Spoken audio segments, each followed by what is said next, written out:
Hello, citizens, and welcome back to a more upbeat run into a new release for the month of September. Yeah, our September release. Let's go. Let's go. What sort of mayhem and psychosis are we going to run into today, huh? Hopefully something decent. I actually like decent mayhem. Mayhem's good. Let's see. We'll use my original one. We'll load you up. Go to the review. Accept.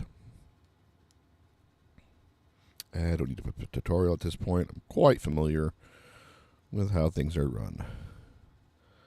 18. Well,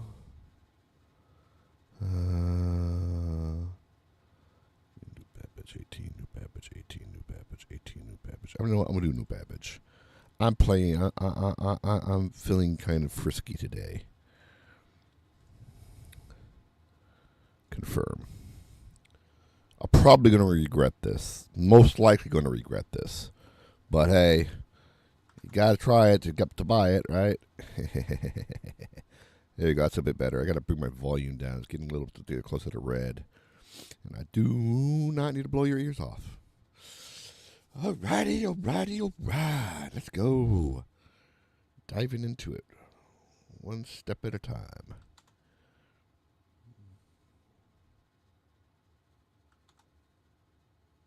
Where is my cursor? There we go.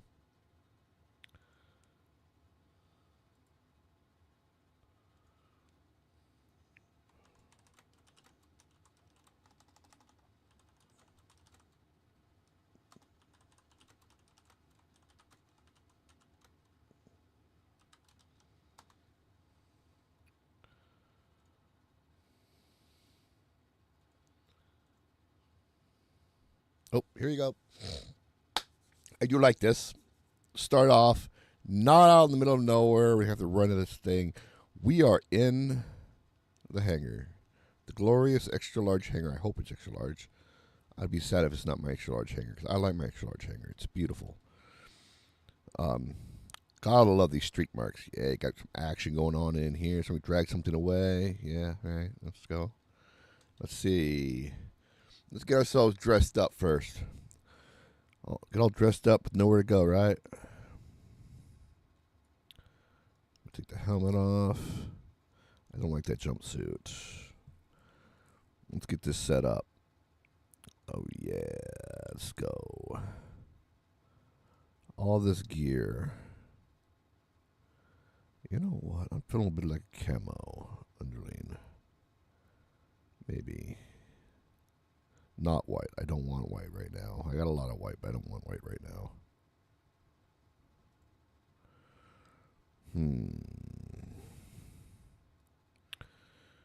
What undercoat do I want?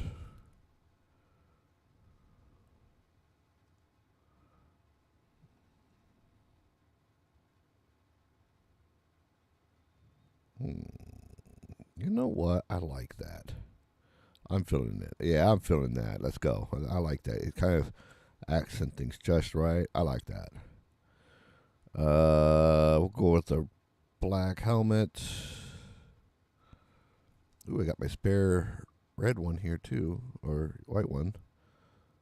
Is it spare black? It's spare white. Looks like. Loving it. Let's see here.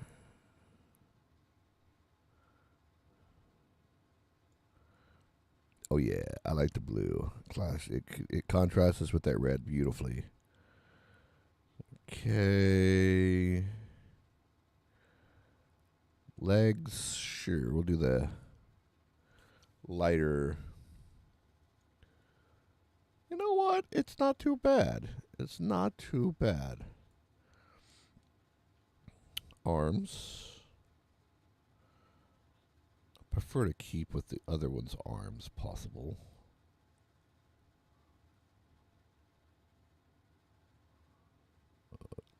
clawed steel. So where's the clawed steel arms?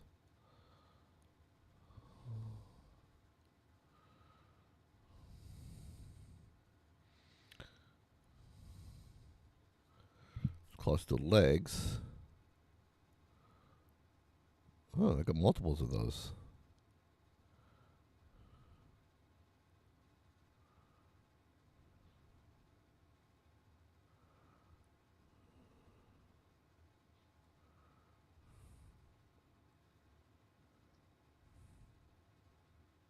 Nah, I don't like the Crusader look on that. For the arms. Look a little too clunky.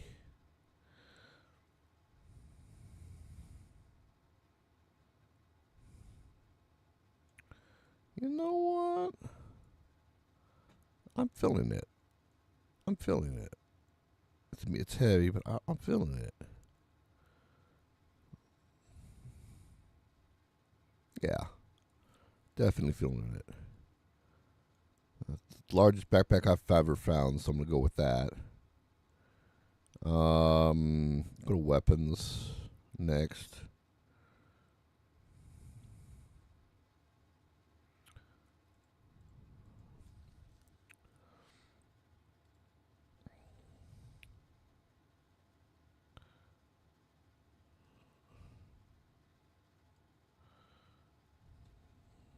You know what?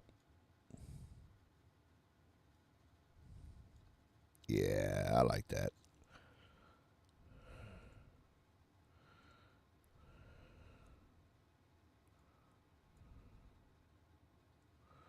Get my max lift on there.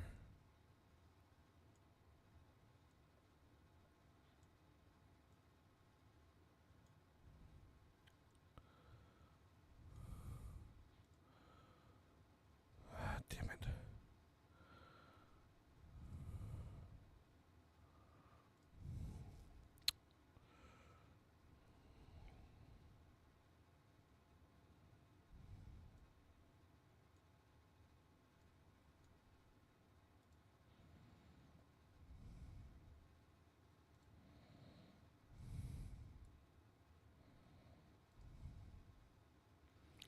The optics are an S2 type optic.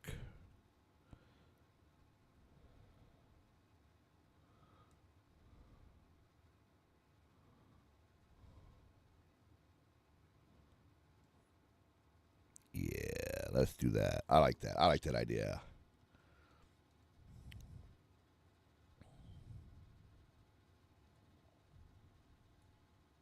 Yeah, I like that.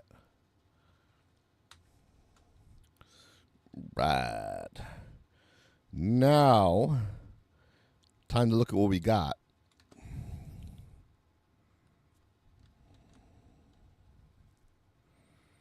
Reclaimer's still there. That's still there. The Arrow's there. The Rescue's there. The Hornet's there. The Atlas is there. Atlas 2. Giant question mark. Geo. My mole, tractor, the quad, the nomad, the caterpillar, the vulture, the DS. Odd, my other one's missing. I'll have to get the other one replaced. Merlin's there, the Hull C's here. Prospector, Pulse, Medevac, and the Triage are both here. We're going to take a look at these here in a moment.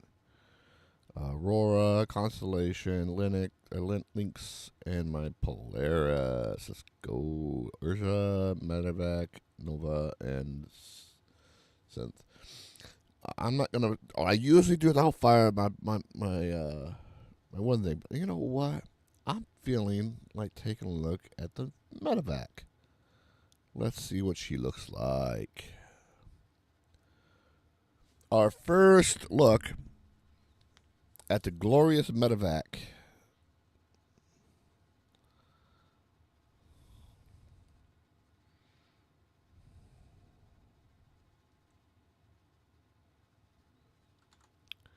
Let's see how glorious that looks, huh? It's got to be spectacular. They pushed it out without the drones needed to operate it. Yeah, that's right. You heard that right. They pushed it out without its drones. Bold move, Kevin. Let's see how well it goes.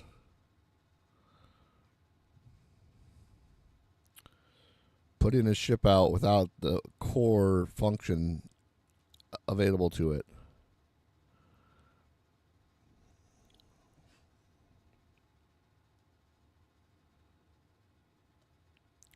Dun dun dun dun dun dun. Dun dun dun dun dun dun. Dun dun dun dun dun. Dun dun.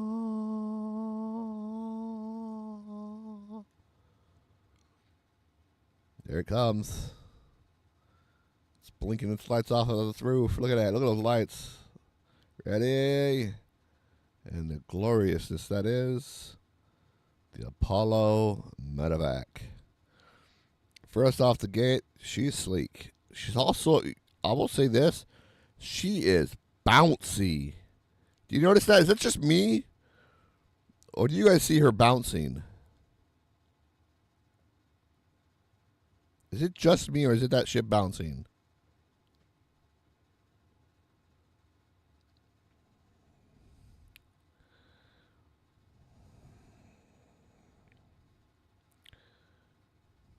Yeah, she is just absolutely bouncing.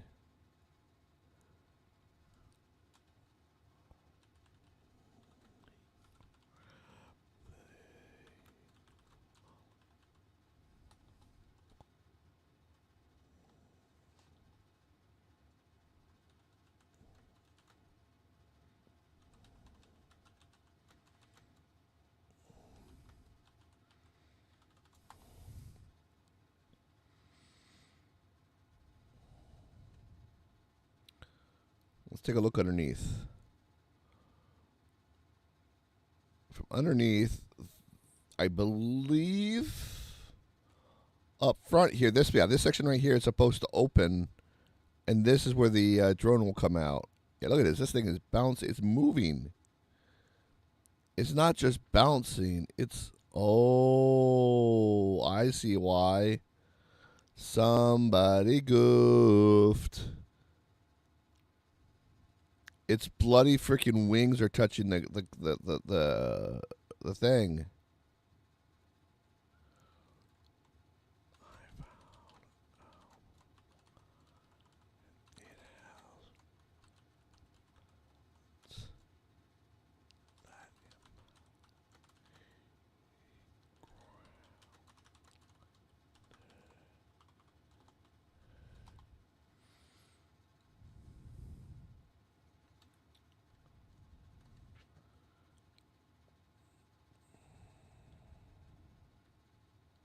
Oh, that is bad.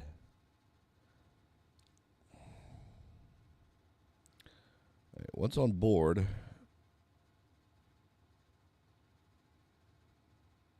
seemed to stop, kind of. Where's the close button? Oh, this is the close button.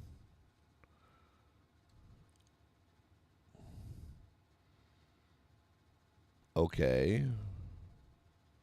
Cool, I think. I like the open floor plan. Like it. I do.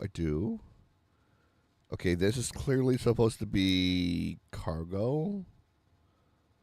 But how? If this is cargo, how do you get it on the pad? This does not bode well. There's one on each side.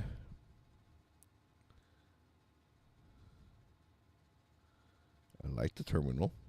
Pretty terminal. Glorious look. Look at that. This feels like you're looking at the infirmary. Oh, that's a door. This looks like you're looking at a hospital's infirmary. What? Okay, kind of cool. I'll give them credit for that. That's kind of cool. What's this? Laboratory? for the people that have to get out, to wake up, recover, they can go to the bathroom and puke up their meals. Medbay 2. Again, probably the same way. Same layout, just mirrored. Ooh, I like that skylight. I like those skylights. Okay. This is components. So this would be components 2, obviously. Yup. So, where's the freaking guys? Where's the drone come in at? I'm actually kind of confused right now. Like, thoroughly confused.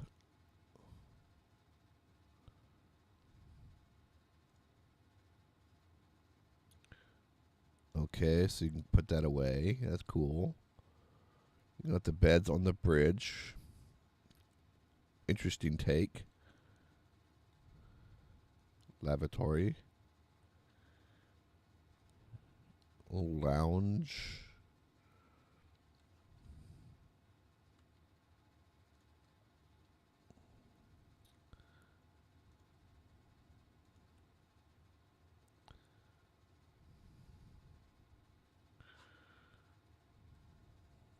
Ah, okay. I like that.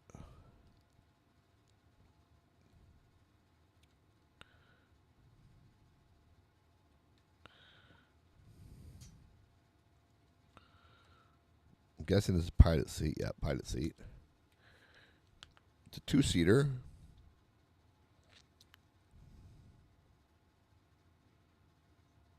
Okay.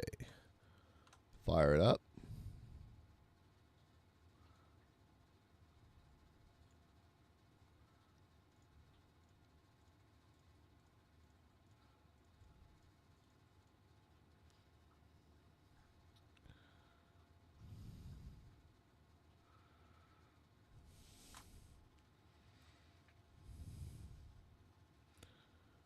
Okay, let's look into take a little looky-loo over the ship.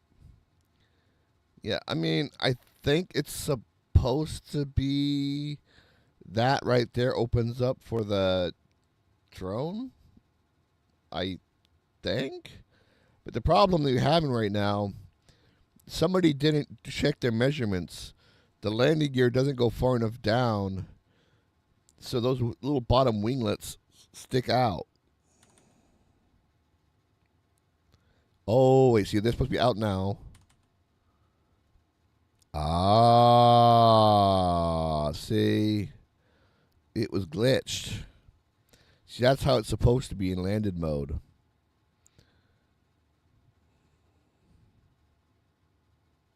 Let's see if it still has those problems. We'll land it and see if it has those problems now.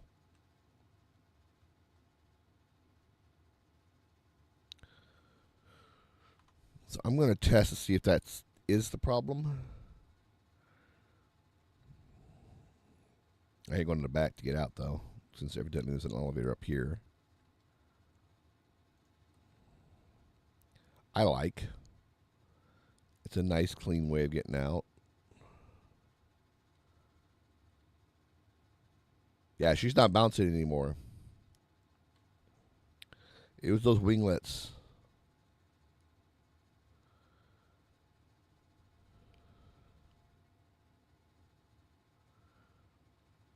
So it's got, the weird part though is it's got 2 lasers and then 2 ballistic for its weapon systems. Very strange mix, I would say.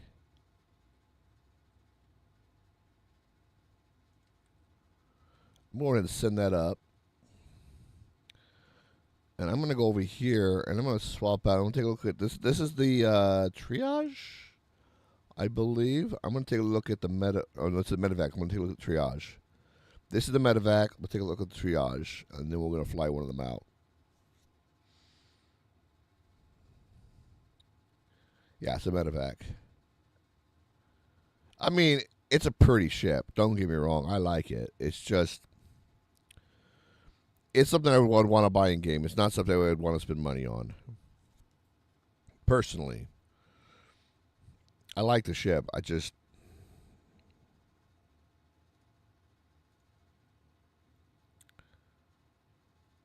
pull up the triage. So you keep track of that. We got that one. We'll put it away.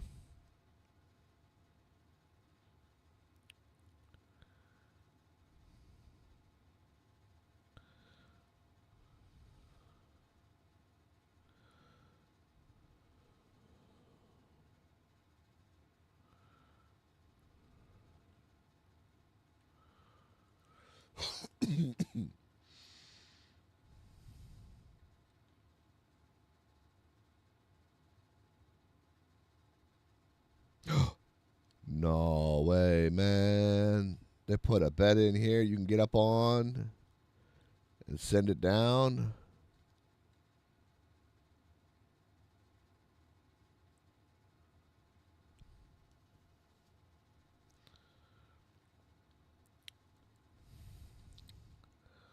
Here comes the glorious and infamous triage.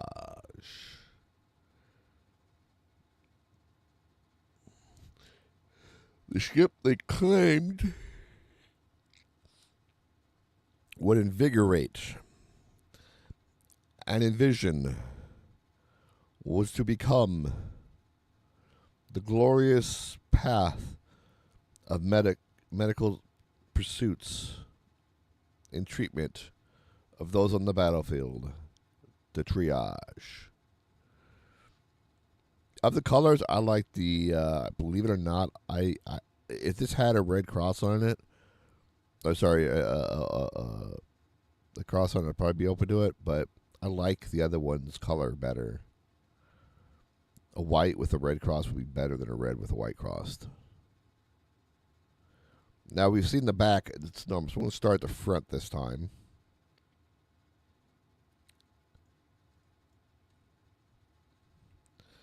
Because these two ships effectively are nearly identical.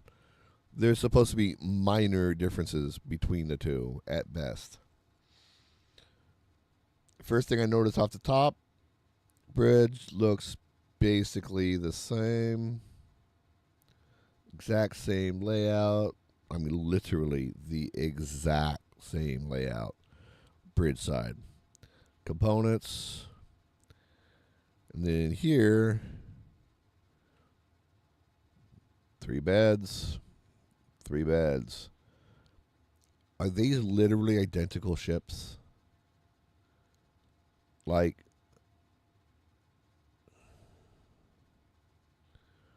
am I missing something here, people, or are these identical ships? Or is this where the no, that's just cargo? Where the hell? Because these are supposed to have drones. So where are these drones supposed to come in at?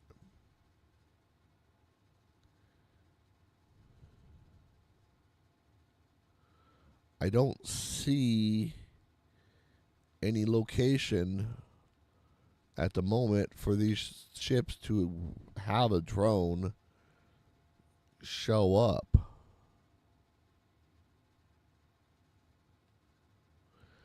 You know what? I'm going to tell you this right up front. I wouldn't buy these. I would not buy these outside of the in-game. I haven't even flown them, and I'll tell you I wouldn't buy them. They've got some fundamental missing things. They do not have any implications of how one is supposed to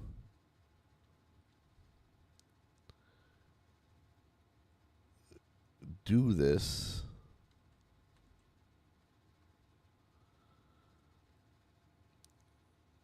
And for lack of a better statement, they're identical. These two ships, aside from their paint colorations on the outside, are absolutely identical.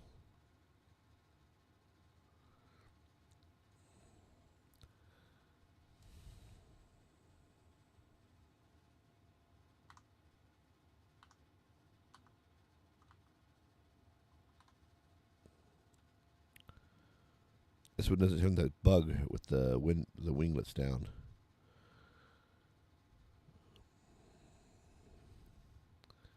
I'm telling you right now, no. I mean, I like the look. The look. I like the look. I like the look. Don't get me wrong. I love skylights. I like the look. It it's got that triage thing on the side. It's kind of cool.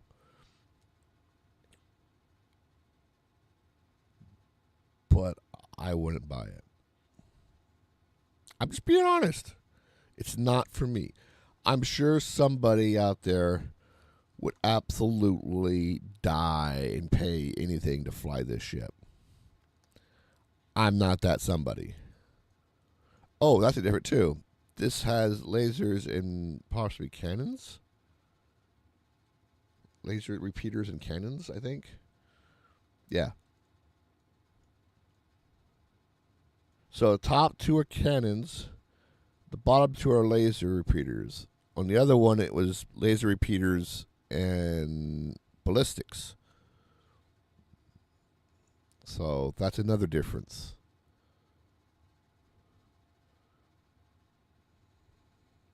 All right, we'll pull the landing gear up. We'll call the hangar. We'll take her out for a moment. Just take her for a little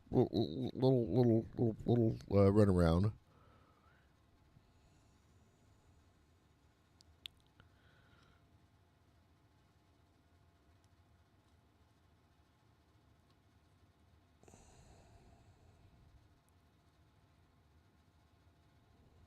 Can I do a to orbit burn in single run?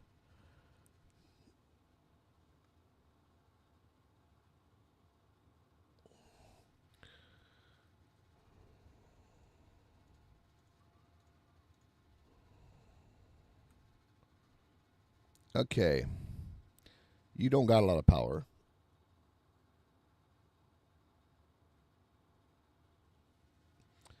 You do not have a lot of power with this thing.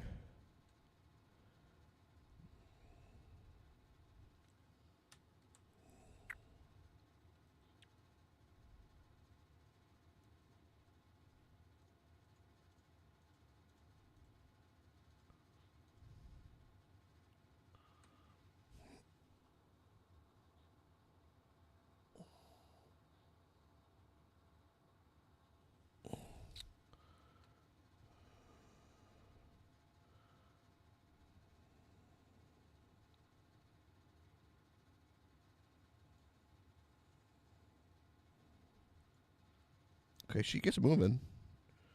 She gets moving in a heartbeat.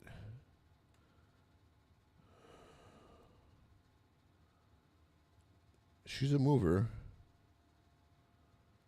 All right. Well, I'm gonna try something. I'm gonna jump out of the captain's seat here, or pilot seat here. We're still flying vertical.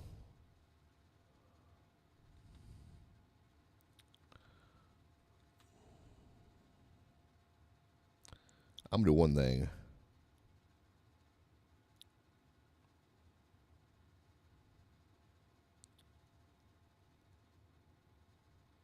What's her speed? There. I don't expect to get smacked, but I'd rather not. I'm gonna test something because supposedly it was working again, and they could have removed it. I don't know, but I'm gonna test something. So the first test I'm gonna do: go up to a bed, regen, transfer imprint, triage, AQ, die. Why would I intentionally kill myself? I'm testing an issue that we've had for a while.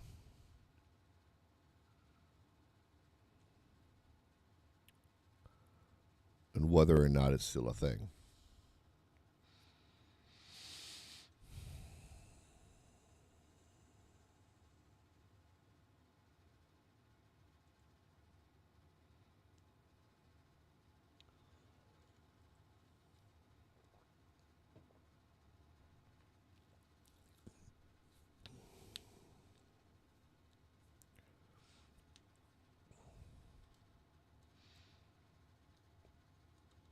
Yeah.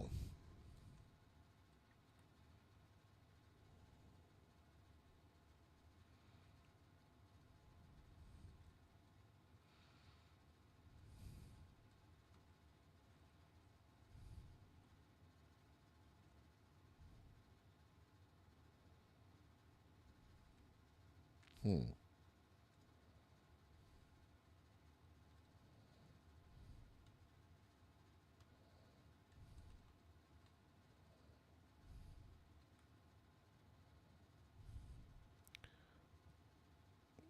Why? Oh, I'm an idiot.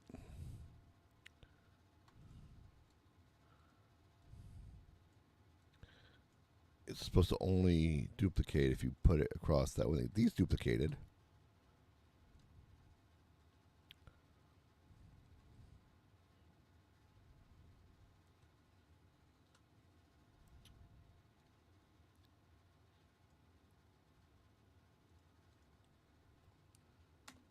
Oh no, I slipped and fell.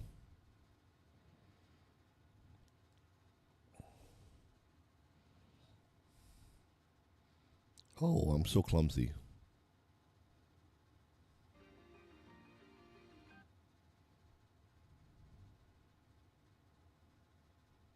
So very clumsy.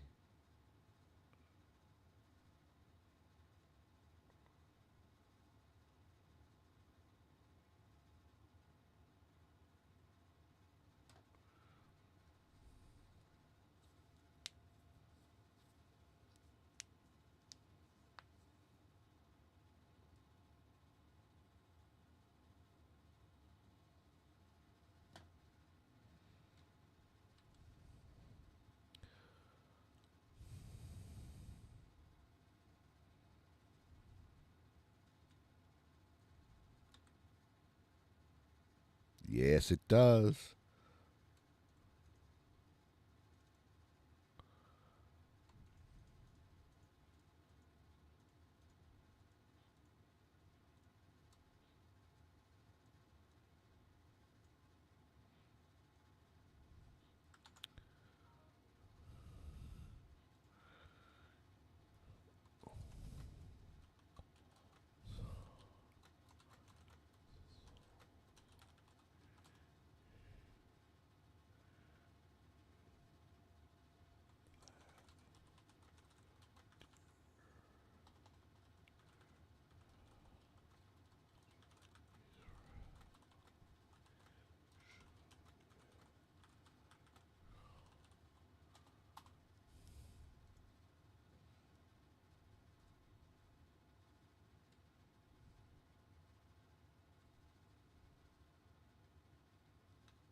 Oh God, another death.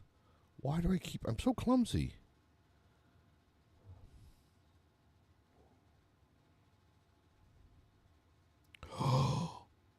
Oh, hello. That's new.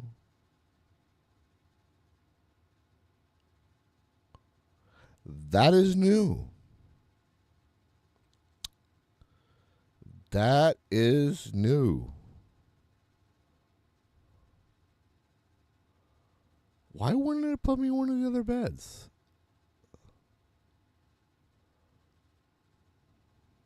So you get generally 2 revivals at a bed before it will throw you out of it.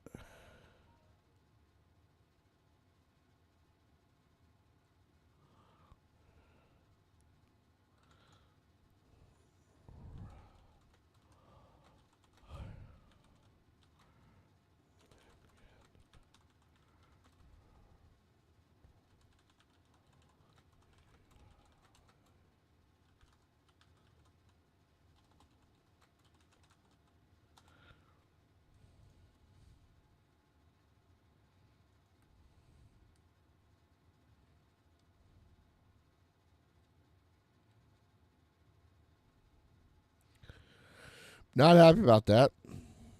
But hey, this is all part of the process of trial and error and experiencing just what they've done. Well, There you go. We're finding out what they've done.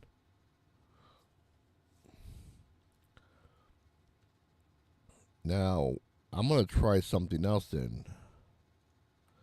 What if you try to apply your thing to each of the beds? Can you put it to multiple beds?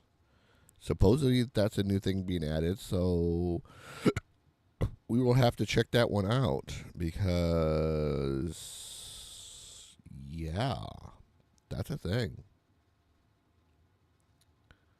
And for some people, that's a big thing.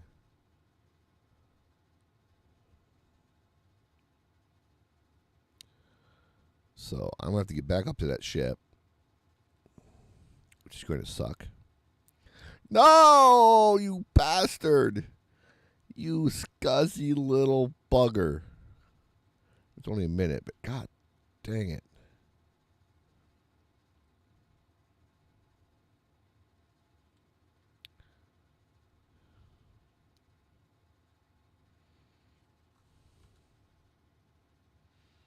So I have 2 here now. So my body up there should have 2 on it. We do not have, we have 4. If I died again, I'd have 8. Died again, I'd have 16.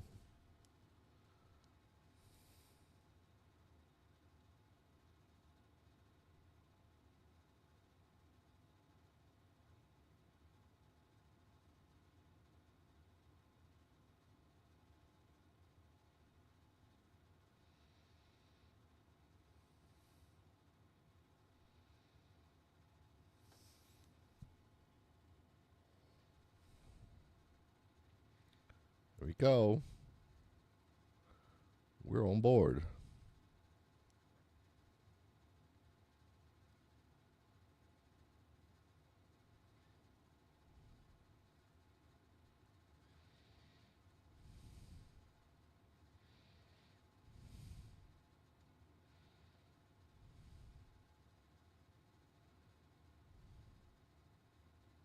There's my triage ship up there. It's just sitting in space.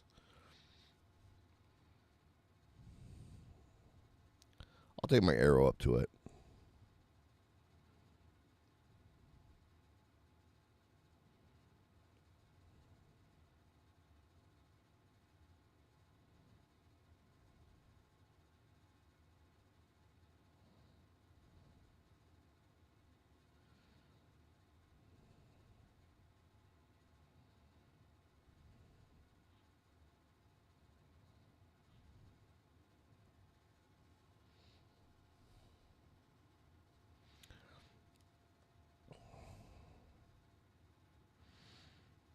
There's only a few ships I've actually paid money for and would pay money for. And only for a few reasons.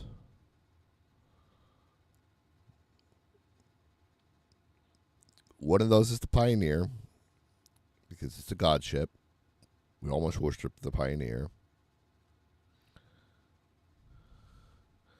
The other being the Ironclad to go with the Pioneer.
I'm not going to do it from here. I'm just going to go straight to my thing.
Ah, I guess it does pick up that.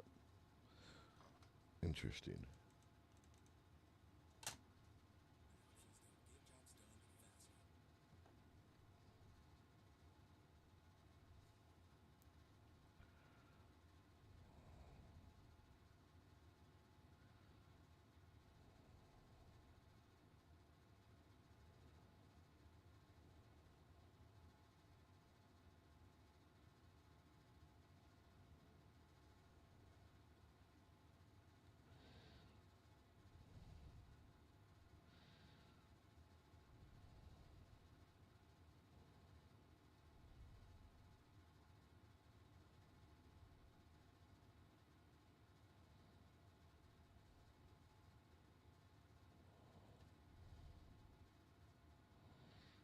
So I'm going to go look closer at those beds because evidently there's supposed to be a spot on those beds where you can actively access those gel packs to refill them and recharge them.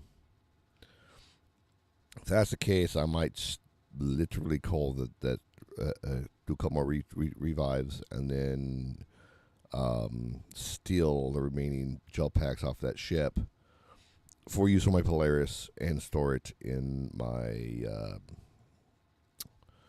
primary location so I can always restock it when necessary. I think it's supposed to reset, refill when you claim the ship. It's supposed to have a full stock when you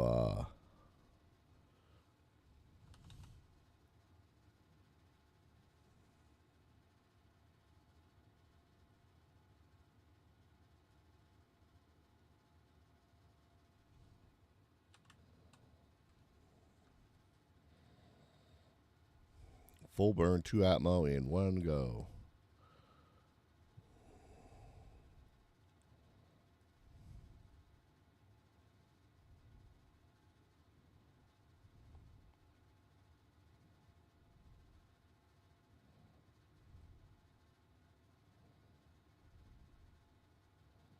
All right, we're closing in on my ship.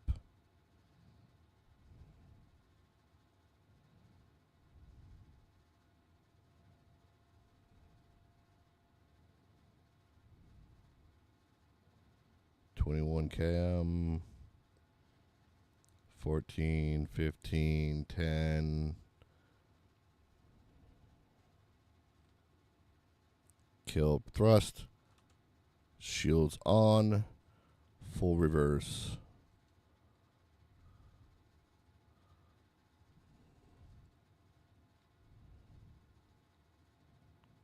Now we just need to come up in on it.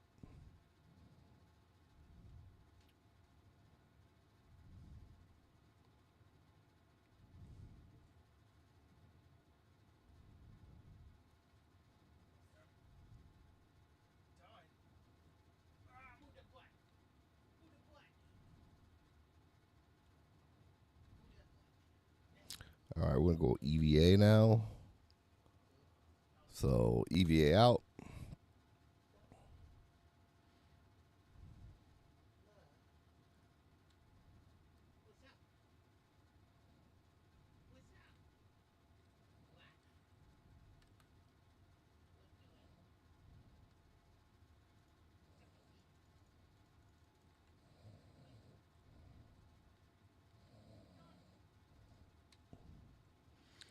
There we go.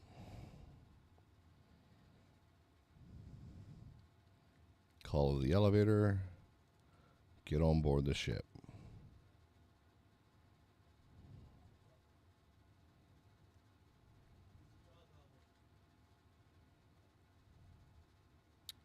So, this bed is now no longer operational. Why? Where is the recharge?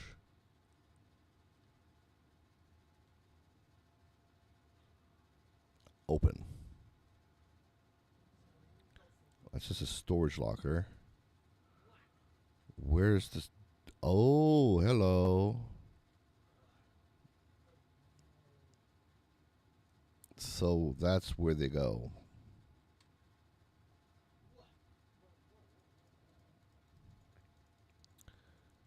And you can't pull them out. It doesn't appear that you can pull them out.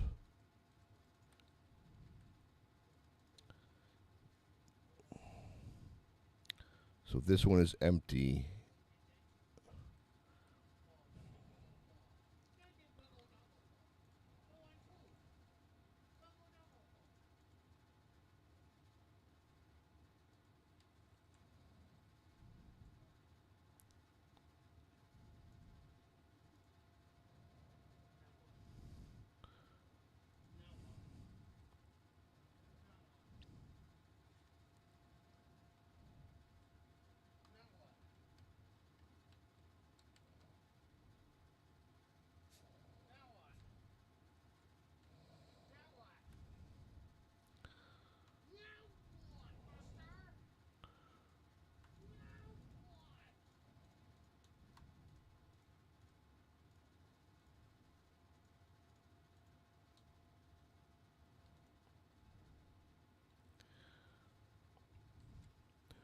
Oh God! I died again. Why have I died? Why am I dead? Oh, what a world.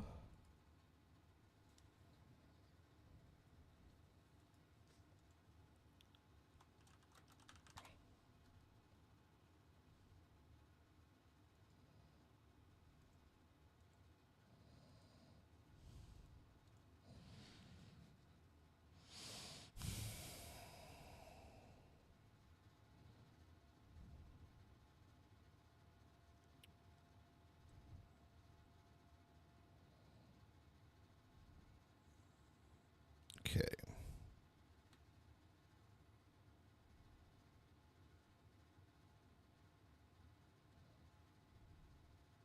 It didn't let me choose, which I noticed.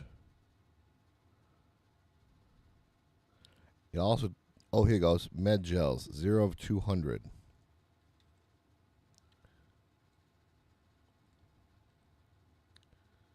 Med gel, 100 of 200. So every revival is 100 med gel.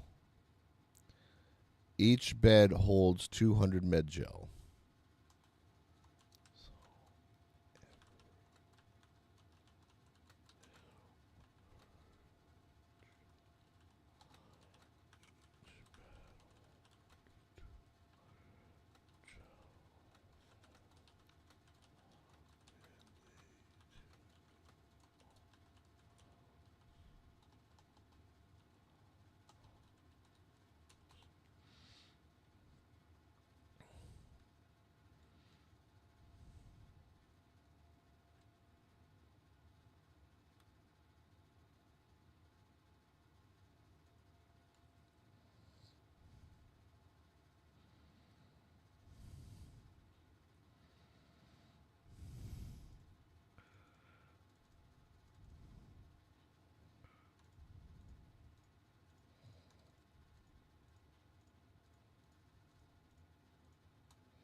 Dead.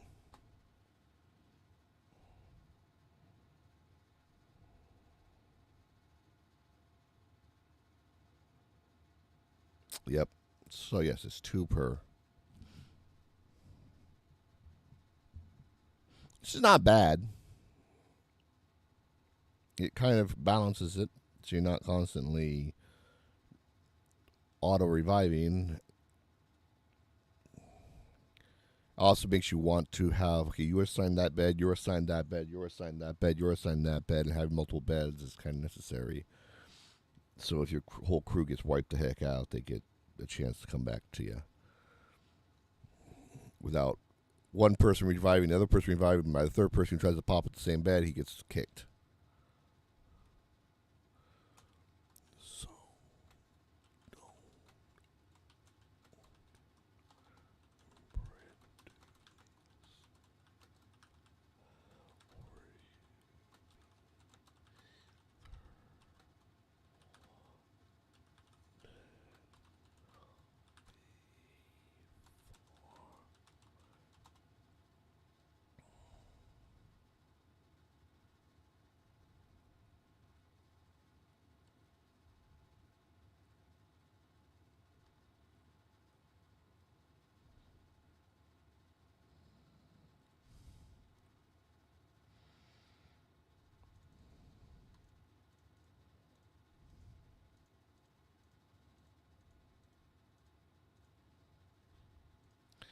you may be saying, well, this is cheesy. Why are you doing that to get the ammo? Because it's a pain in the butt to get this ammo anywhere else.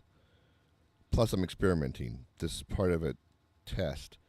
So I'm experimenting with these beds.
So effectively speaking, these ships are cargoless. They technically have a hold, but it ain't usable. Not really. Not in any meaningful way.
Hmm.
There she goes.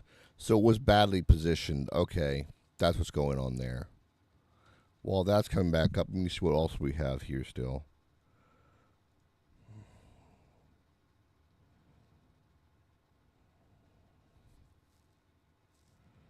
Hmm. So far, it looks good.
Okay. Now my baby's not back. Why is my baby not back?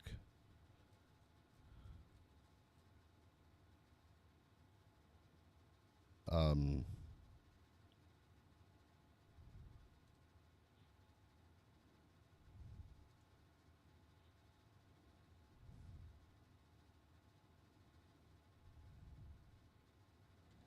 There she goes. That's just weird. Let's take a look at some things while we're waiting for it to come up. Oh, shoot. I got to put it back down. I'm an idiot. Hold on. While I'm doing that, I'm going to take a look at some things here. Rep. That's good. Rep's still good. Contracts. Still got, looks like we have the hauling contracts are no longer here. I think they're over. Well, I think those are done.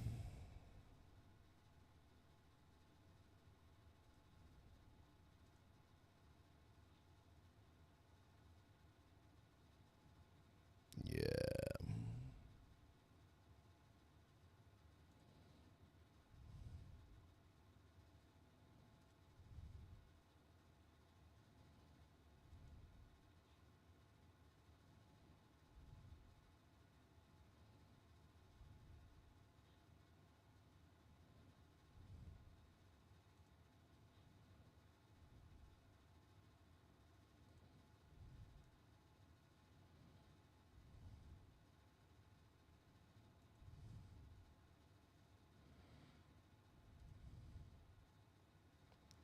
Let's see how bad things are right now.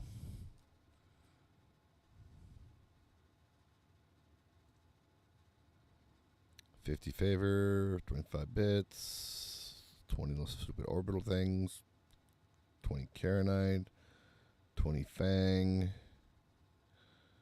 20 script.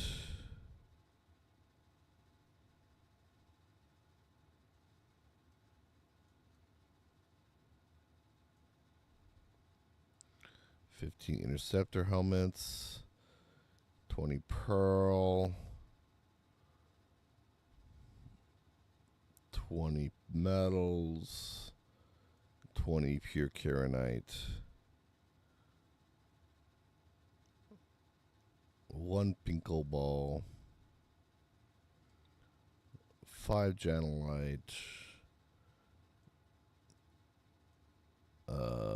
this other mineral, railgun, a secure drive, 20 secure drives, one of these, whatever the frick this is, one of that,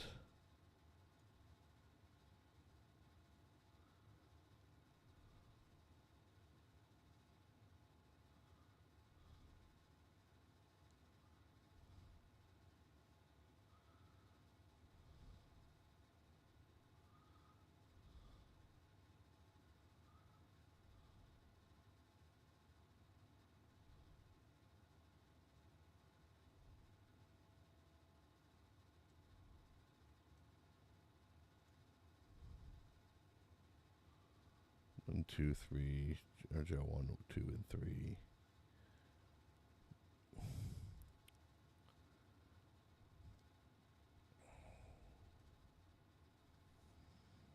God damn it. I need to send this down because I forgot to do something.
Okay, now I did that because I need to go into here, then into vehicles, and start with this one.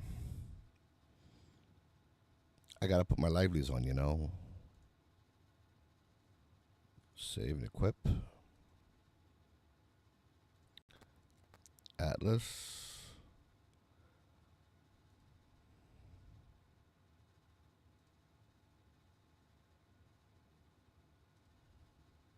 Geo. Carbon black. The mole. That one. Caterpillar. We'll go with blue. I like the blue. Halsey. Nothing. Apollo Medevac. I don't think I have anything for that. Wait, what? Yeah, no livelies. Constellation.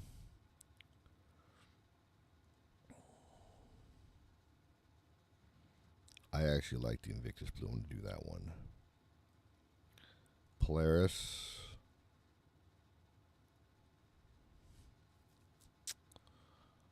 I'm gonna do the Apex one here. Urza. Base Urza. We're going to do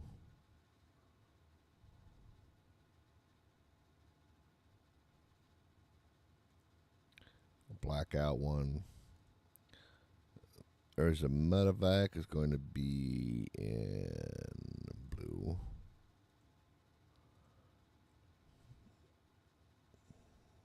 Beautiful.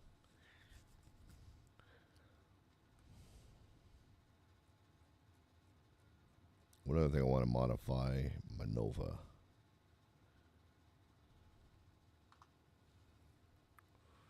Actually, I can call up Polaris now.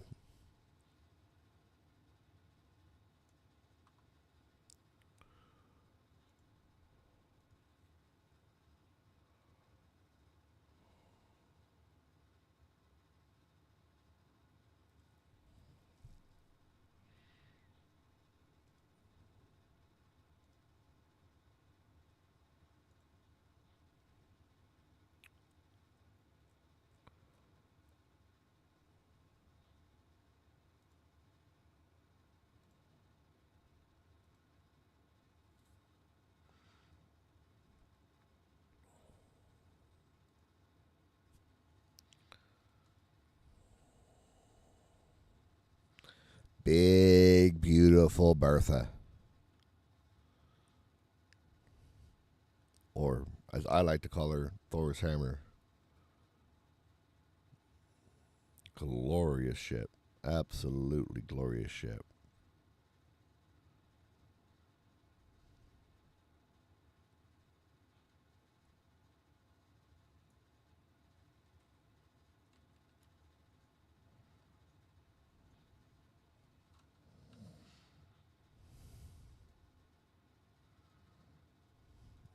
There. Now we're loaded up. 1,200 rounds and ready to frickin' rock, baby.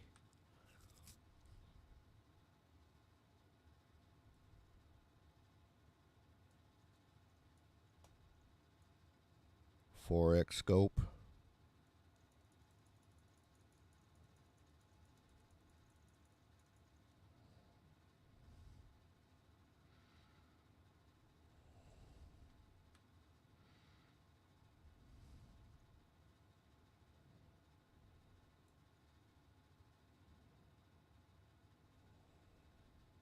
See if anything new is different about this ship now. Because again, I own her. She's mine. Gotta know how she lives.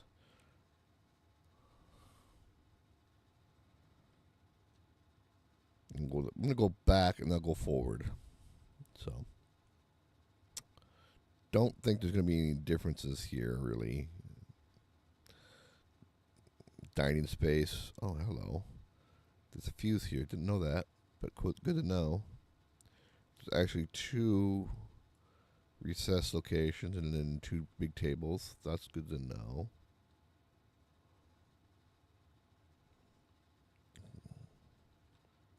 Turret.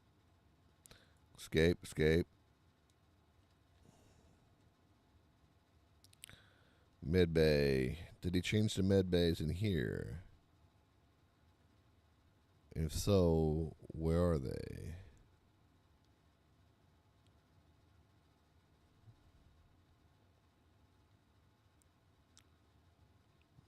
Where is the med bay stuff?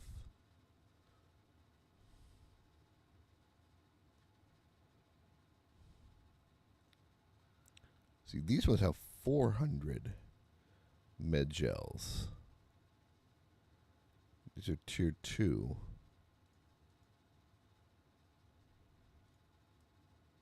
So those must be tier 1 on those, on the other ship.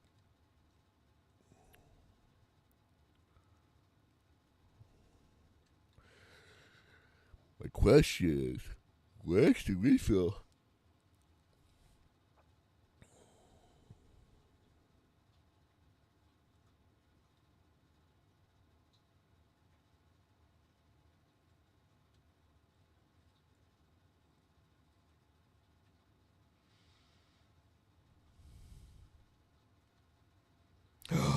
There it is. There it is, gentlemen and ladies. There is the refill ports for. So this was a change. This is new. This is new for the Polaris. And there's 2 over there. So you got 4, 8, 16 respawns before you are boned. You have to refill them. 16 times somebody can die and get revived. And oh my god, I love how this stuff's looking. System analysis console. I'm loving it. I'm loving it. I'm loving it so much. I'm gonna take a look at the back. I haven't looked in this girl's back, this booty behind, since this upgrade. Every single time you do these things, you'll find something new. Just little bits here and there that's new. I love doing this. Not that. Where's it at? It's over here. I love doing this to my areas.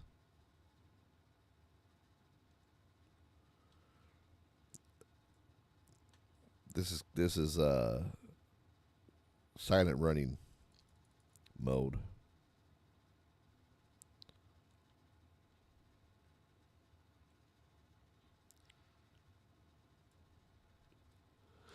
These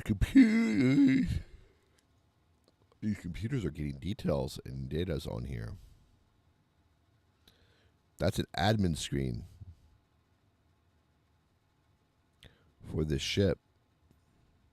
Admin, crew list, engine RPM, shields, ship status,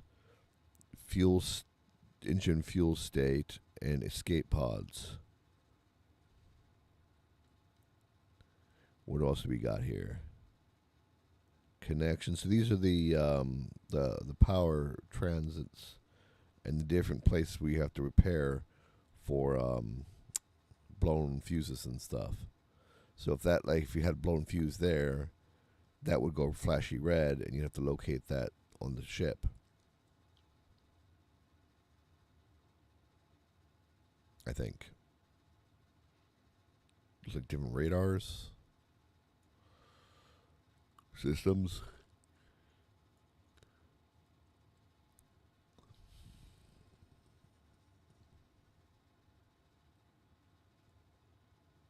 Coming soon. It's such a gloriously sexy looking engine, though. I will say that. She has got one glorious engine.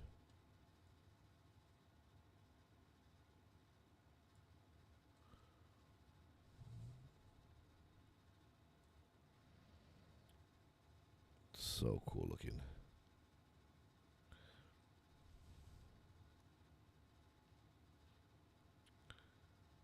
And here's some components.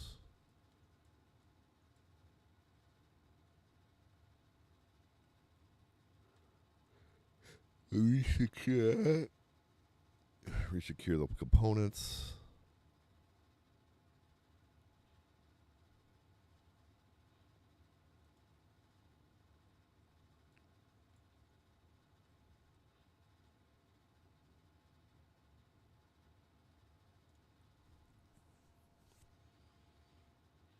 Interesting.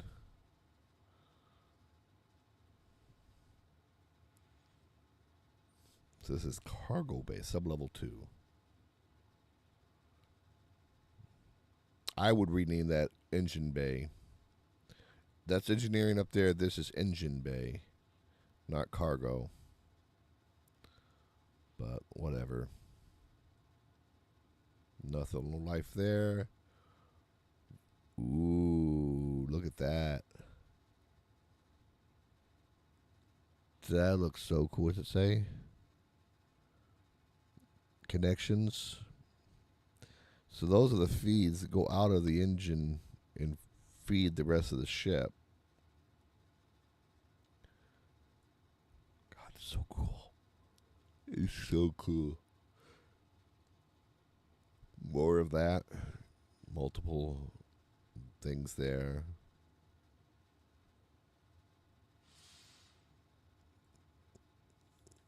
Just get lost in the infinity that is that awesomeness.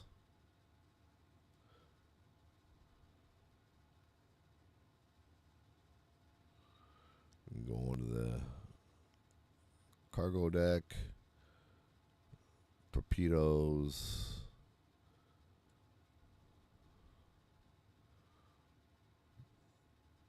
All that gloriousness.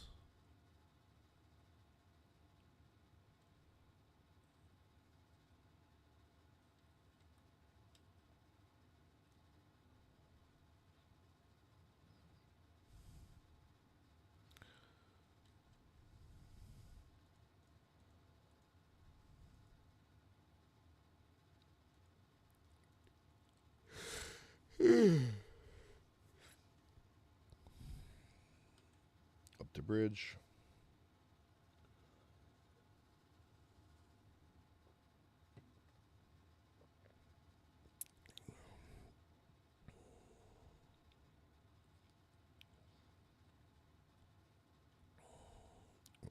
Damn it. Damn it. Damn it. Damn it. Why my bloody globe not globing? You've got it on the freaking carrot. Give me my globy globe on the globity globe. Why is it not here? Damn it.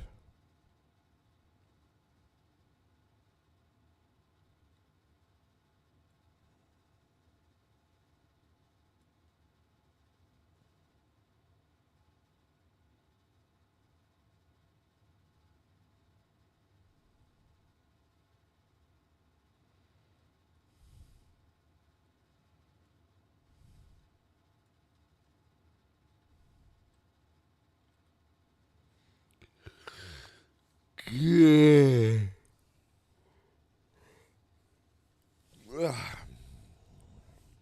Fire up. Call the doors.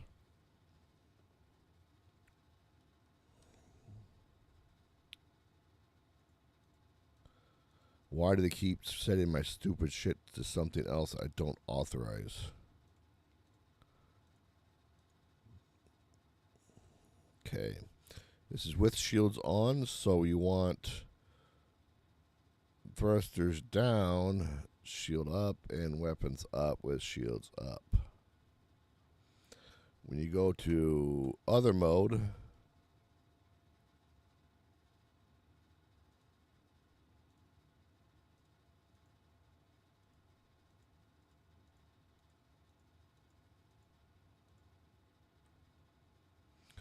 you want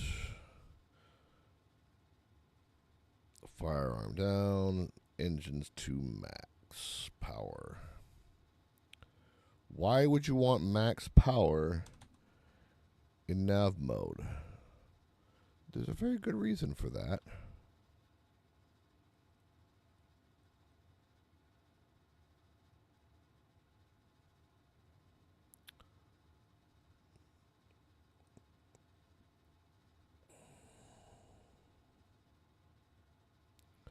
You want the max power that way so that when you're taking off, you get the max recharge rate and the max maneuverability in that mode.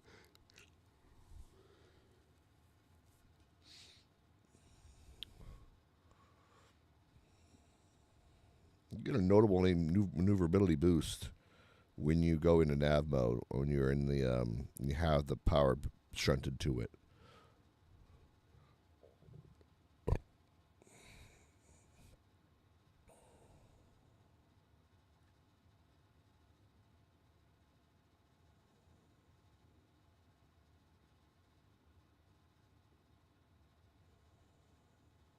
Okay, we're out of Atlo.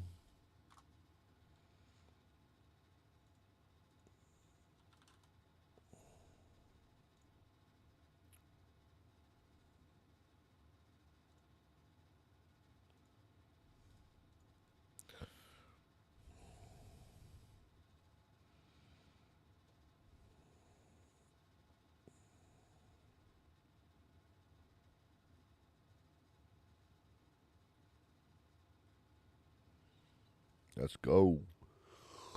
Jump. The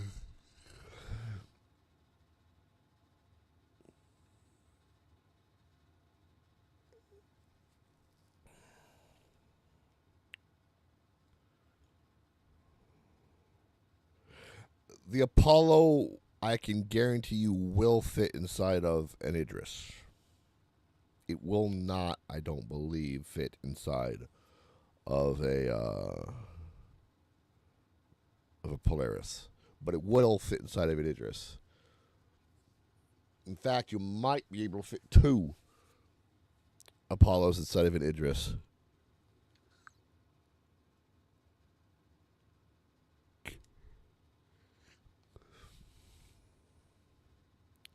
Don't know if you could fit them side by side, but you might be able to fit them from front to back.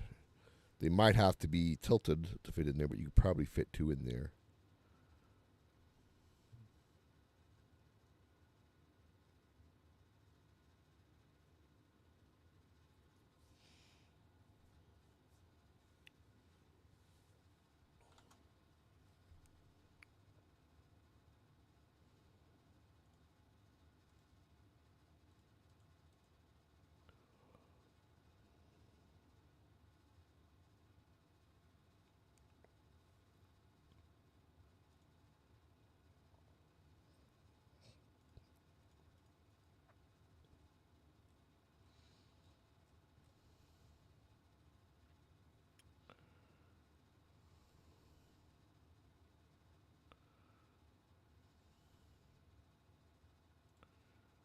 Hello, world.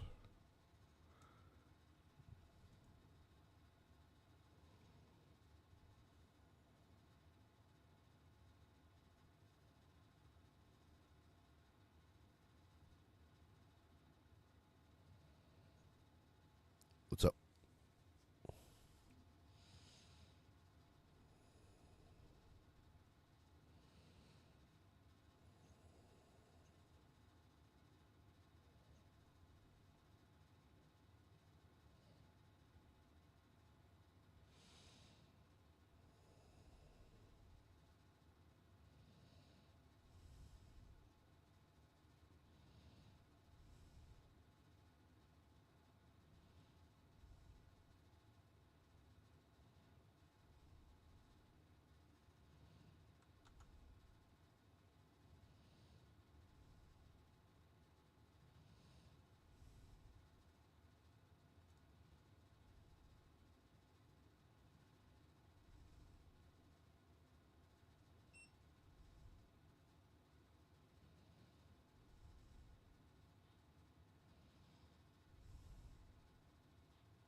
Combat time. Let's go.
Let's go.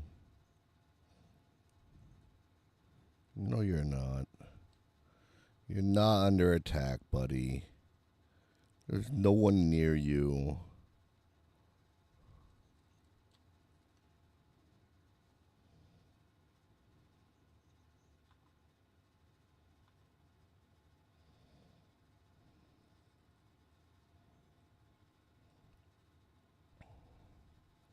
I'm more than ready, buddy.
I'm getting this guy out of here.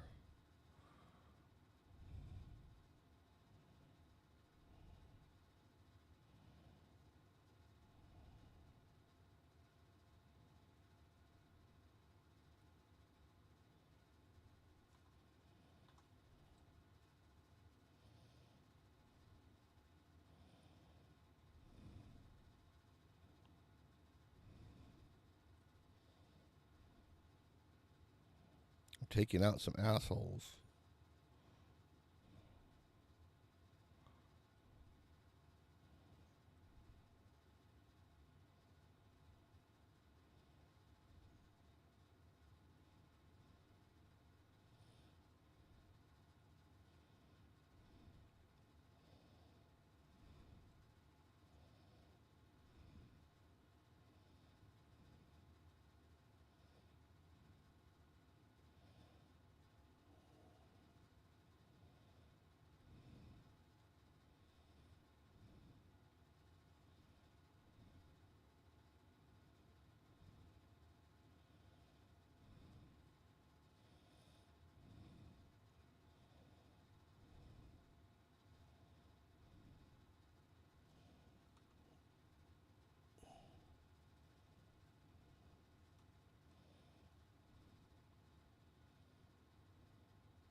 No shit, Sherlock.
I do these every time between every one of my missions if I can because they're additional.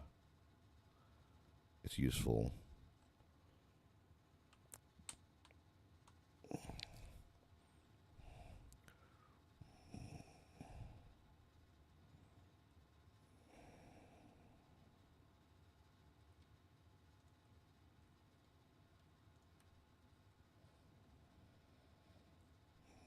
It's an extra 150K every time I go between every mission, and another 14 script. So I have no problem with that. I'm trying to get my hands on the orange stuff right now.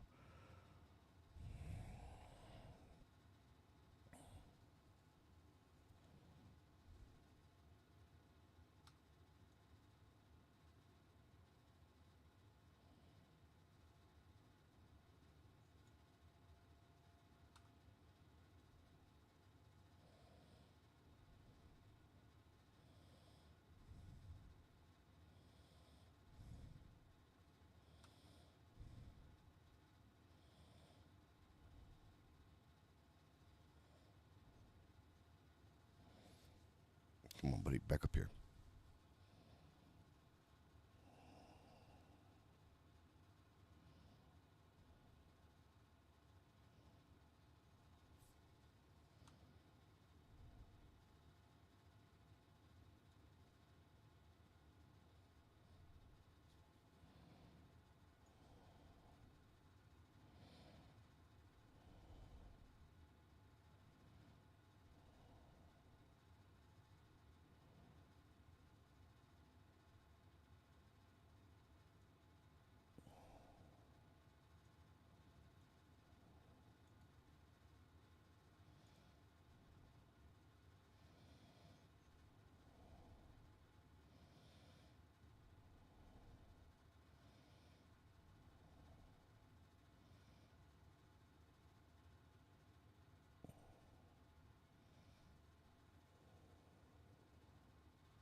Not a big fan of the Apollo myself.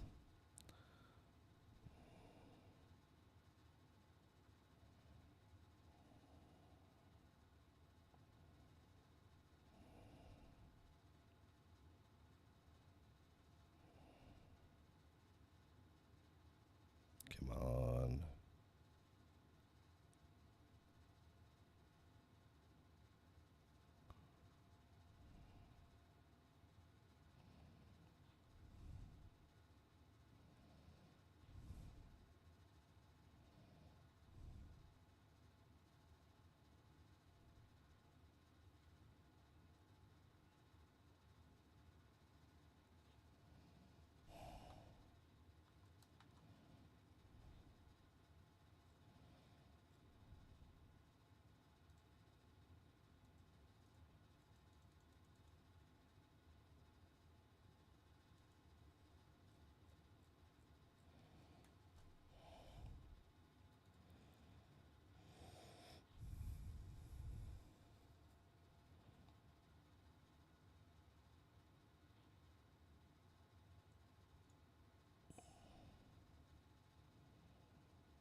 Here we go.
Oop.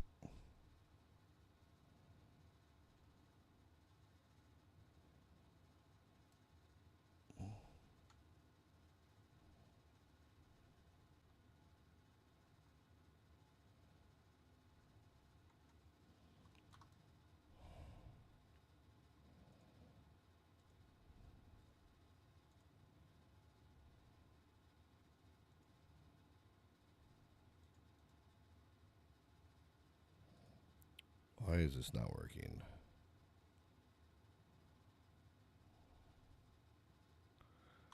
Another broken mission.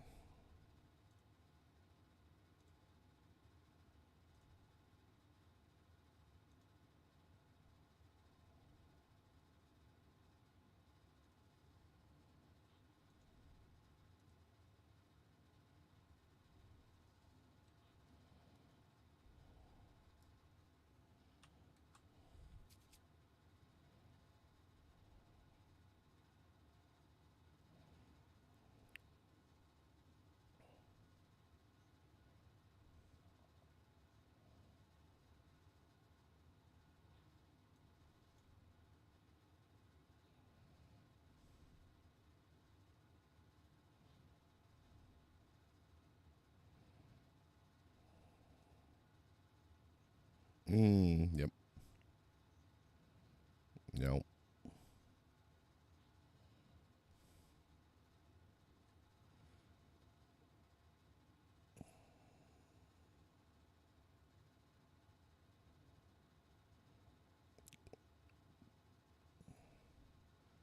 Yeah, a German Shepherd and a little fuzzball cat that thinks he's bigger and badder than a German Shepherd.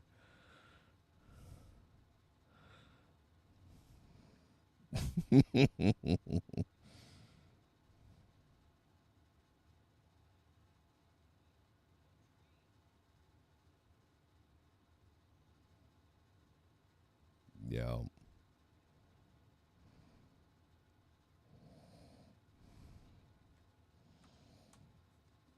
Yeah.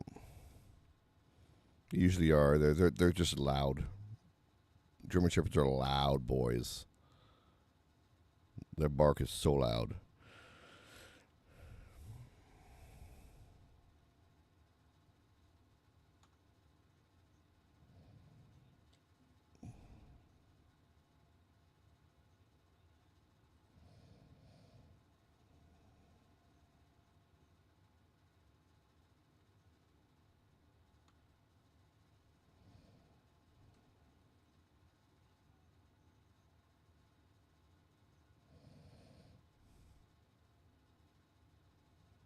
Yeah.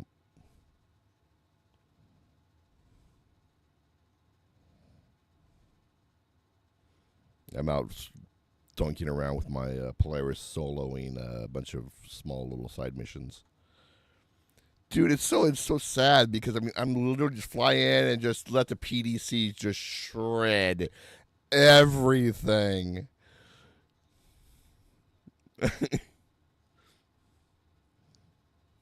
I don't even bother. I don't even bother.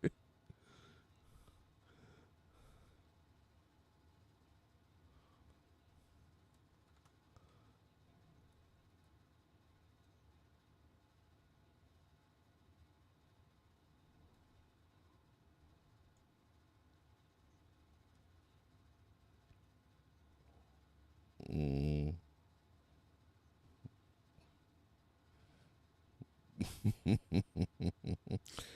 No, I've been doing the Gauntlet 6 missions between the Foxwell's side missions to try to get the levels up there so I can try to get my hands on the Ace Pilot helmets and those and all those different things I need to trade into Wicklow because I have a ton of Wicklow favor. I have the problem I'm also facing right now, and I hope they change the drop rates of that. But the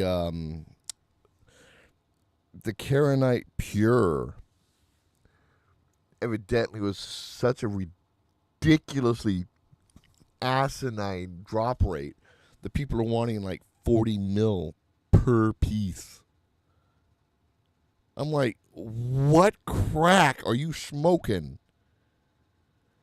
Because no one's gonna pay that. Just get them that by itself, that one single thing, jacks the price of the fucking Wikipole from a reasonable amount to over 300 million by itself. That's if you get it for a discount of 20 mil pop. If you're doing a 40, that's 600 million AUEC. That's nuts. No one's going to pay that. No one's smart, at least. Anybody who's been duping will probably pay because they don't give a shit. They've got all that money from fucking duping. What do they care?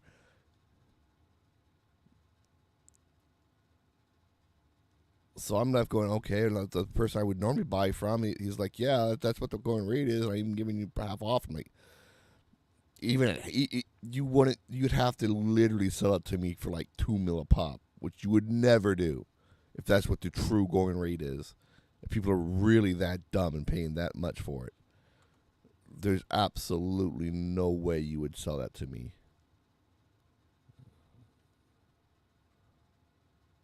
I mean,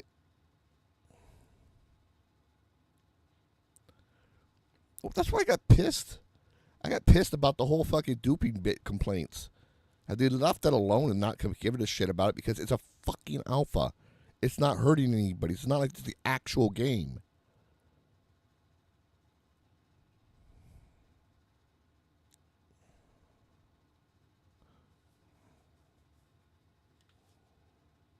Until they, but the problem is if they're going to treat it like zero again, then they would have to be wanting to replace certain things if something they did screwed up and cost you something. But they're not willing to do that, so since they're not willing to do that, they can't treat it like a full game.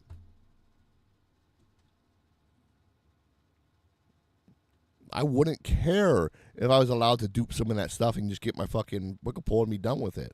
I'm not going to get to keep it at the end of it anyways. You're going to wipe it on 1.0 anyways, and that's going to go poof. Let me play with the wicked pole while I can get the wicked pole. Wah.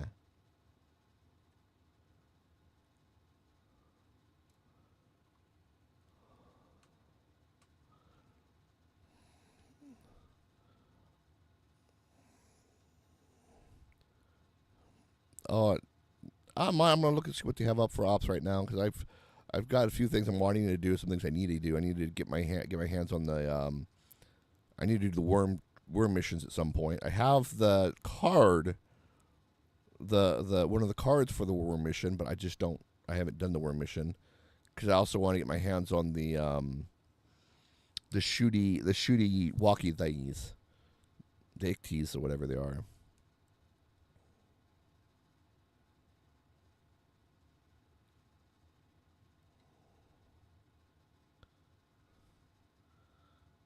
What's the nav ones? Like just general navigation or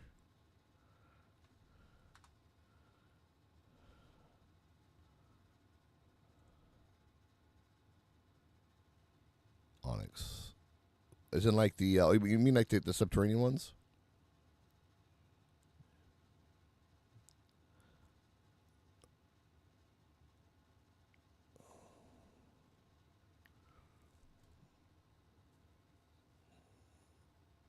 Team training is not open to everybody. Just so you're aware. Oh, all right.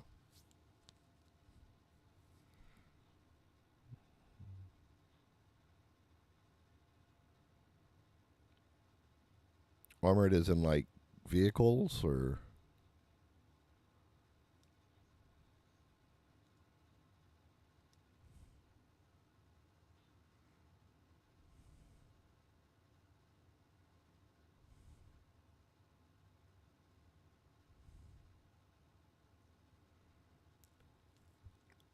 damn, that's a paying contract right there.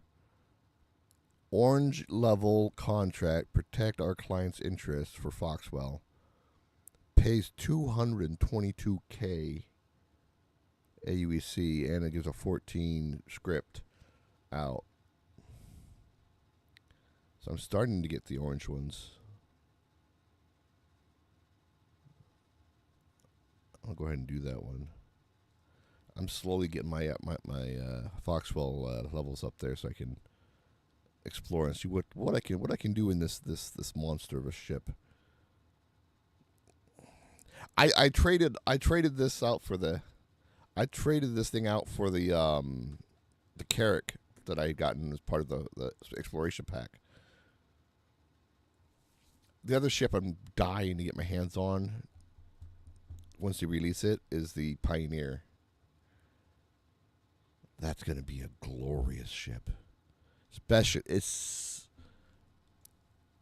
Especially if they go ahead and do what I want them to do, which is make it so that not only does the refining on the ship do work the stuff that it extracts, but that you can take bags from a prospect or a drake or whatever and feed those through the ship.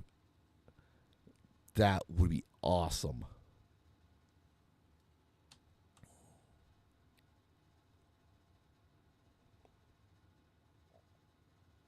Nice.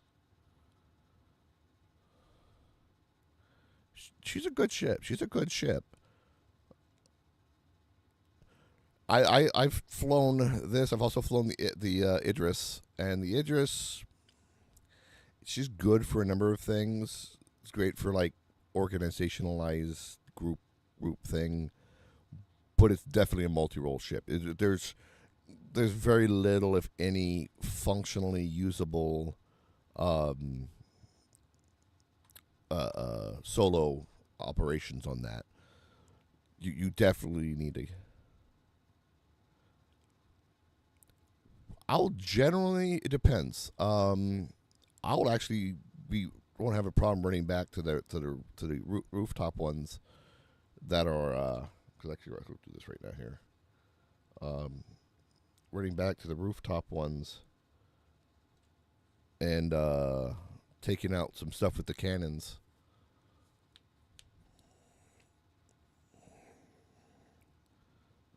On the force on the top, yeah. Other occasions I've locked down though the thing and done it from below. It just takes forever to kill things that way.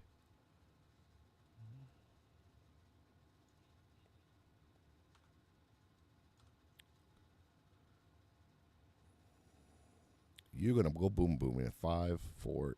Come on, don't go down there, you asshole. Fuck you. Cheeky little bastard. I'm gonna go hide underneath your ships because you can't shoot me there. Ha ha ha. Come on. Die.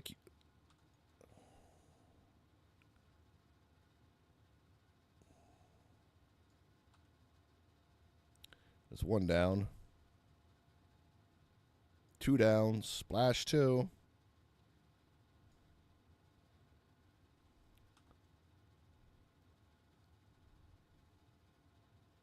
He's hiding. My PDCs are just absolutely wrecking everybody, though.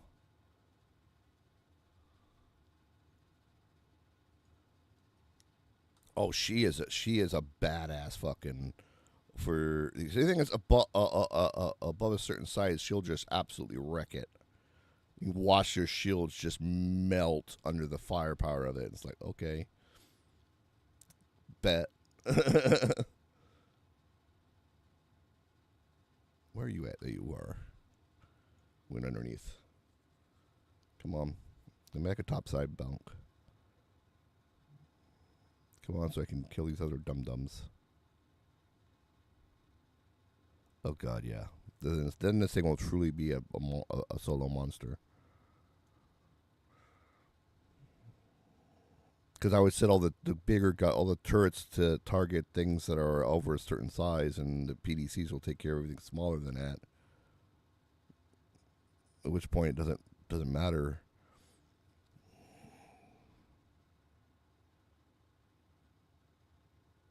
Yeah, it wasn't a blade. It wasn't blades. It was it was run by AIs. It was run by a bunch of NPC players.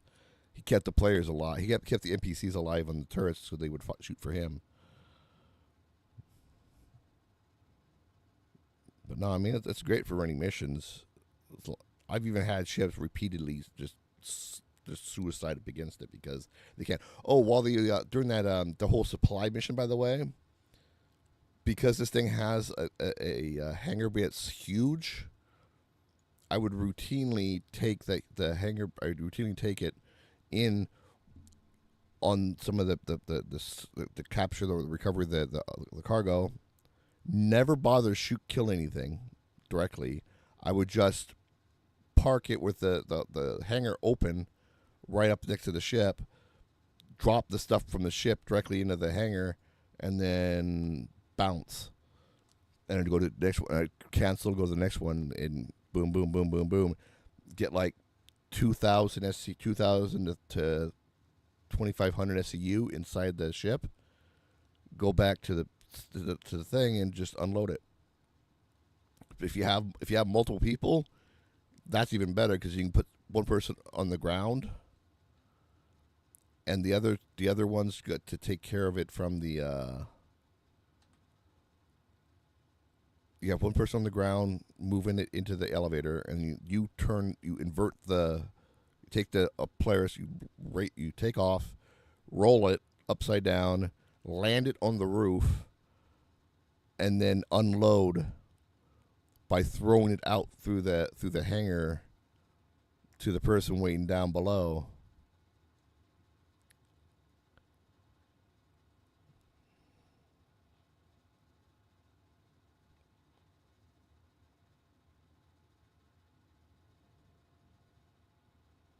You need to go boom so you can get off my goddamn radar. Go boom, please. For frick's sake, go boom.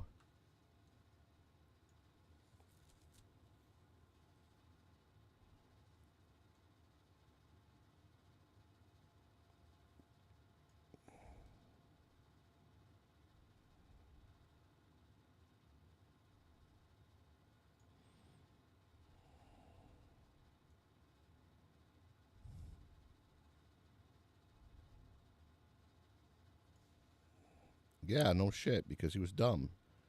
He came in a freaking Polaris. What do you expect? You up against Capitals, not going to win. Not going to win, buddy.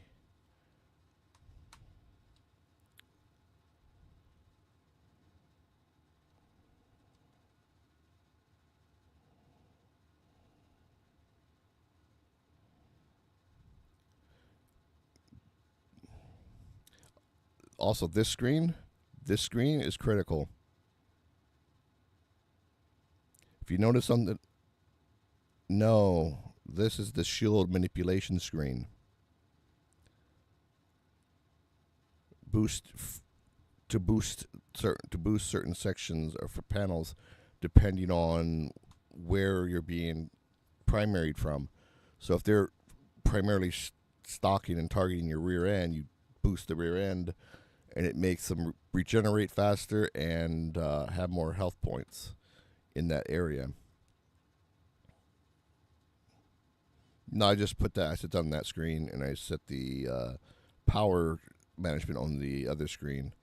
I actually have a dial. I have a set of the Stream Deck with the dials, and I have it set so that the knobs are the different powers, shield, engine, and weapon systems. So on the fly, I can eat without having to mess around going to the different areas. I can just, okay, I need more power on that, and just dial it up. They were all up there.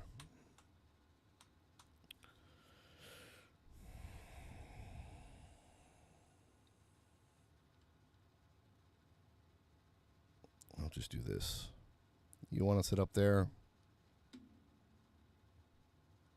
Roll. Actually, they're all the way out there.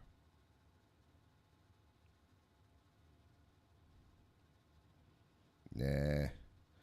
They dodge missiles. I'm not super worried about it.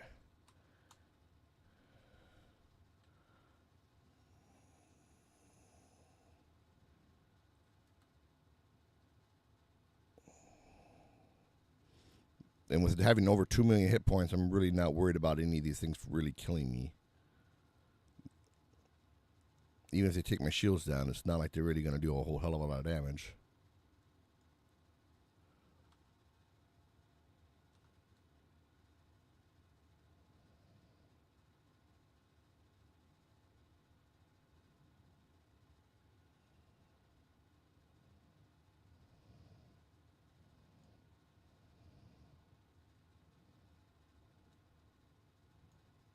want to play this game.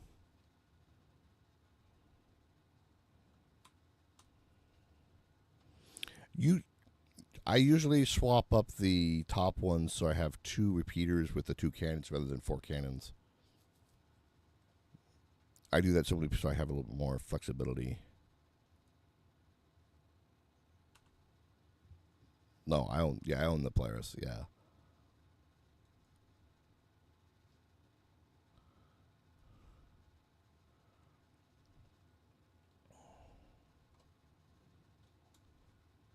Just be careful. Evidently, I found out that gray market is high risk, because if it's a stolen ship and the person makes a claim for it, or even if it's not a stolen ship and they just still make a claim for it to be a dick, they can screw you over without really much of anything you can do about it.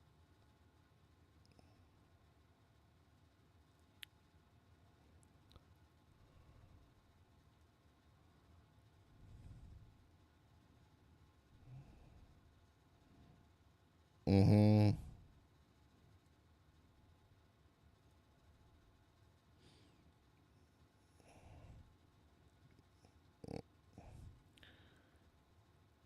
Yeah, the first one I bought was this exploration pack for $800 that had the Carrack, Terrapin, a couple other ships. I That was all gray market. That was extremely high risk. I didn't realize that at the time. Thankfully, I have not had any bad outcome from it. Then I went and got my hands on I paid for the freaking oh,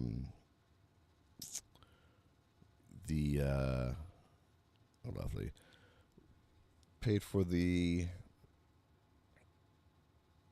Pioneer. That was also in the gray market one because it wasn't available at the time, and I wanted to make sure that I get it. So I paid for the extra bit for that, and got 2 of the upgrades. I traded out for some upgrades to upgrade one of the ships, the mole I have right now, as part of my exploration pack that I upgraded to. I got that set up so I could actually run. So I can actually run that and actually have it be usable, and turn it into the Ironclad. Turn my mole into the Ironclad.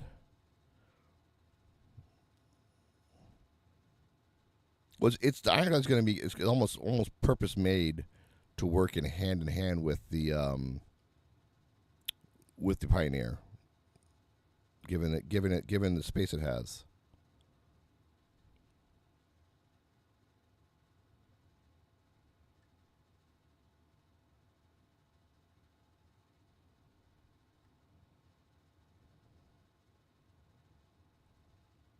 I'm working on it. I got to kill these 2 first. You're fine.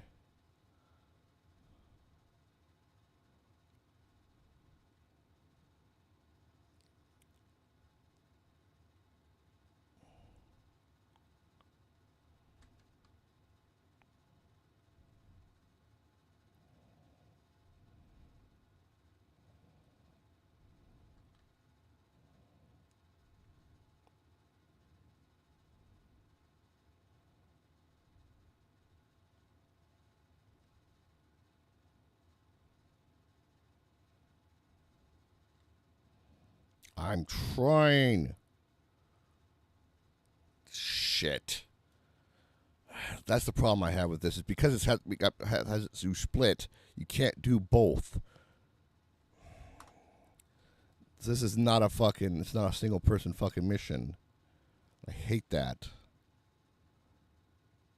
It should be labeled as a dual person mission. If it's a dual person fucking mission, period.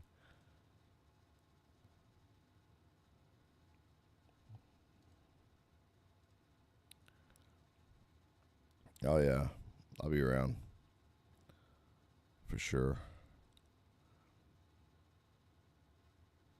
Yep, take it easy. Will do.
Hmm.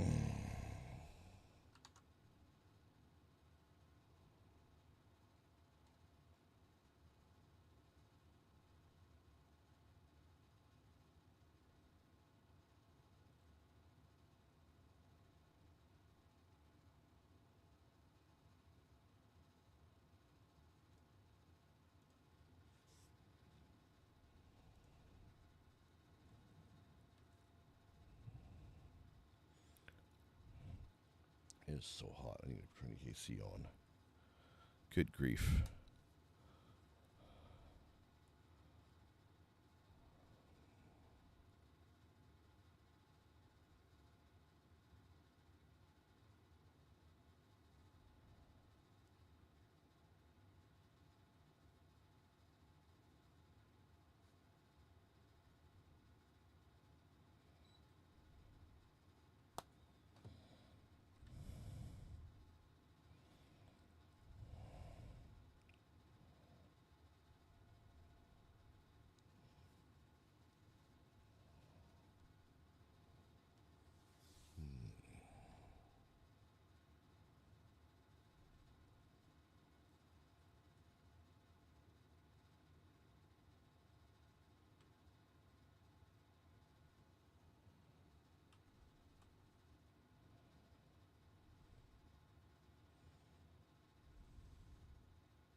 What the fuck was this stupid fucking goddamn blinking bullshit?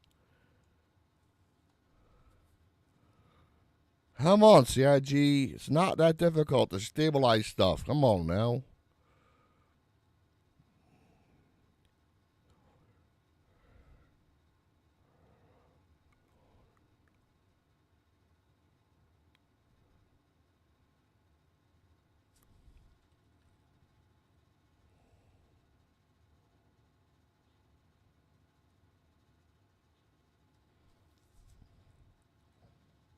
Let's see here.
Hmm.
The B break.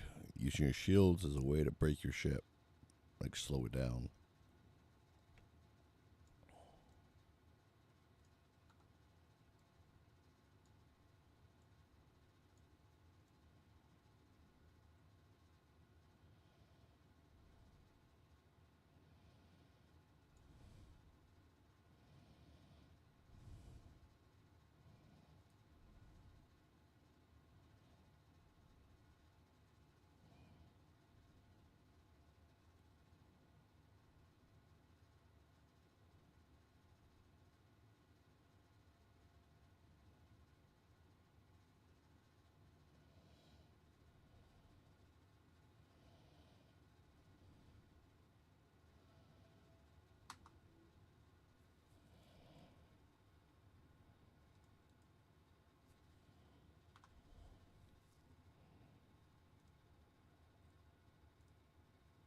Almost. Come on.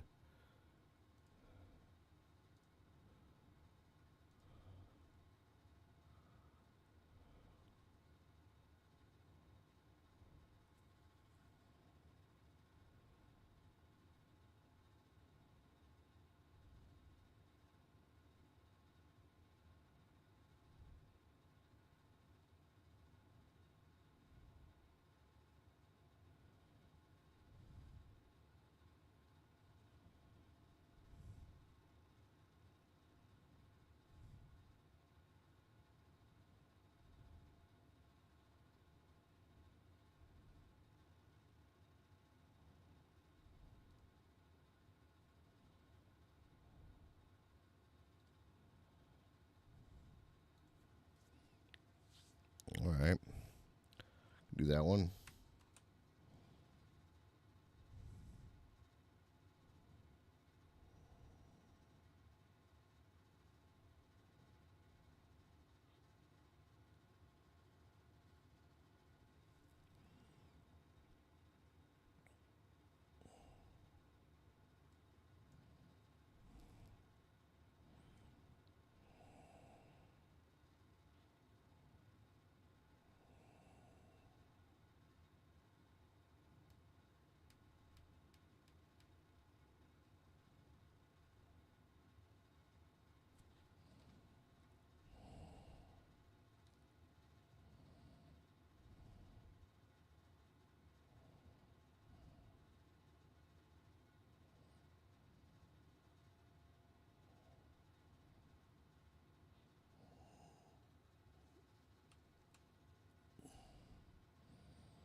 One down.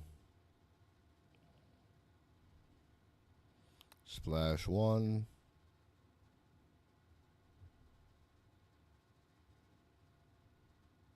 Splash 2. Goodbye.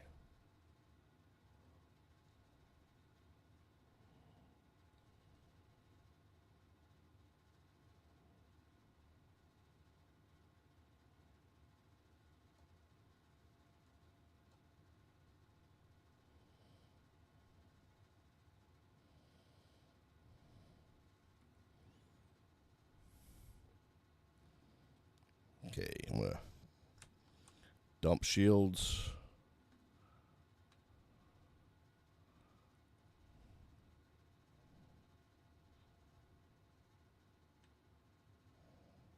Give the speed.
Come on.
Here we go.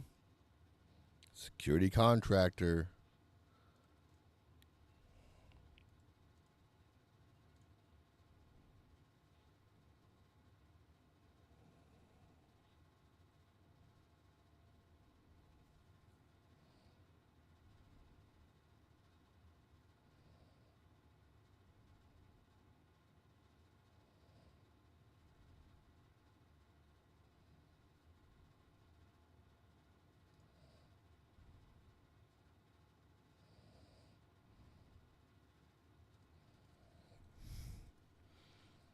Why aren't I getting the orange of this? I should be getting the orange of this. I haven't gotten that. It's going to piss me off.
It's not my issue. It's your issue. Your not system's not working correctly.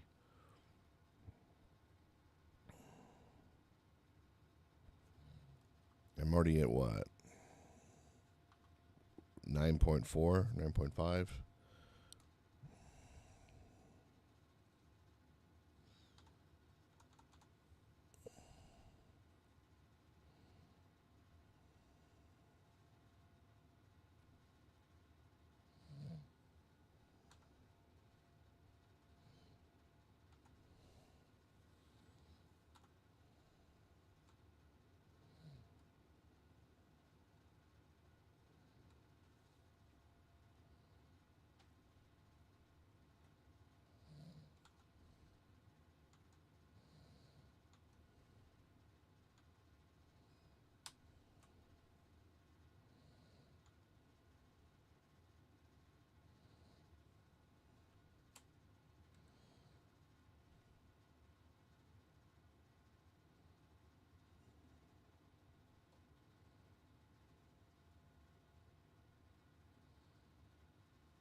Why does it keep doing this?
Hmm.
Come on.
Phlox declared. Young Braves, you've just overturned 3 centuries of xenobotanical theory by eating your lunch. Do you have any idea how significant this is? Grr. Significant enough to let me go to my next class? Don't be ridiculous. You're having dinner in the cafeteria tonight, yes? I need to observe. For science, bring more apples. The news of the apple incident, as it was being called, tore through the university's networks faster than a Gantian fever. By the time Elliot made it back to his dormitory that evening, a small crowd had gathered outside his door. He briefly considered turning around and finding somewhere else to sleep, but the captain wouldn't hear of it. No retreat, soldier, the voice grumbled. You got the high ground here. They're on your territory now. Our territory, Glitch corrected. And we should demand a fee. Come see the amazing Death World Terran. Watch him consume toxic substances, marvel as he doesn't die. Elliot pushed through the crowd, muttering apologies and avoiding their gazes. Most of them scattered when he got close enough, though he noticed Pentablar following at what they probably considered a safe distance, recording stylus at the ready. His roommate, Taro, was already in their shared quarters when Elliot entered. The Cloven was pressed against the far wall, large yellow eyes unblinking. You alive? Taro asked. The medical center didn't quarantine you? You're not experiencing organ failure? Your blood hasn't turned to acid, or more acid than usual? I'm fine, Taro. Elliot dropped his bag on his bed and collapsed next to him. It was just an apple. Just an apple? Taro's voice rose to a thin shriek of disbelief. You consume a class 4 toxin in public without safety equipment? And you're just calling it just anything? On my world, we call it lunch. Taro was quiet for a moment, processing this information. Your world is insane? Your entire species is insane? You're insane? Probably, Elliot admitted. Yes. And definitely yes. He's not wrong, Glitch chimed in. We are pretty crazy. Remember that time we... What now? Elliot muttered. Are you talking to me? Taro asked. Or are you experiencing auditory hallucinations? Is that a symptom of apple poisoning? I'm just tired. It's been a long day of not dying from fruit consumption. Taro shifted slightly. A movement Elliot had learned meant curiosity was overcoming caution. Do you have more? Apples? Could I observe one from a distance? With proper containment safeguards? Elliot sat up and pulled his lunch bag out of his backpack. He had 3 more apples, 2 galas, and a Honeycrisp he'd been saving for dessert. He pulled out one of the galas and held it up. Taro immediately backed up until he hit the wall. That's close enough?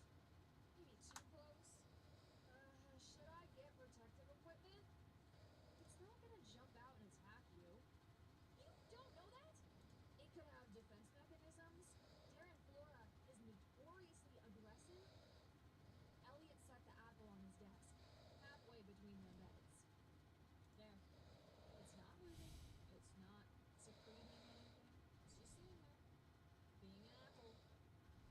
Taro edged closer, moving in small, cautious increments. It's smaller than the projection suggested. Less purple. Why isn't it screaming? Screaming? The educational material showed screaming fruit? Souls trapped inside? Someone has been seriously messing with your textbooks. Elliot picked up the apple and, before Taro could retreat, took a large bite. The crunch echoed in their small room. Taro made a sound like steam escaping from a kettle. You just, without warning, that's so dangerous. Wanna try some? Do I wanna die? No. Do I have a death wish? Also no. Am I curious about the texture of crystallized Elliot cut a small slice with his pocket knife, which caused another round of alarm when Taro realized humans casually carried stabbing implements and offered it on his palm. Taro stared at it like it might explode. If I die, you'll tell my flesh siblings it was for science? You're not gonna die. That's what every human probably says, right before someone dies. Despite his protests, Taro's curiosity won. He darted forward, snatched the apple slice, and retreated to his side of the room in one fluid motion. He held it up to the light, examining it from every angle. It's not dissolving on the floor? That's promising. It smells sweet? Is sweet the right word? I don't have a reference for this? Just try it. Taro's unblinking eyes fixed on Elliot. Then, with a surge of resolve usually reserved for charging into battle, he popped the entire slice into his mouth. His eyes somehow got even wider.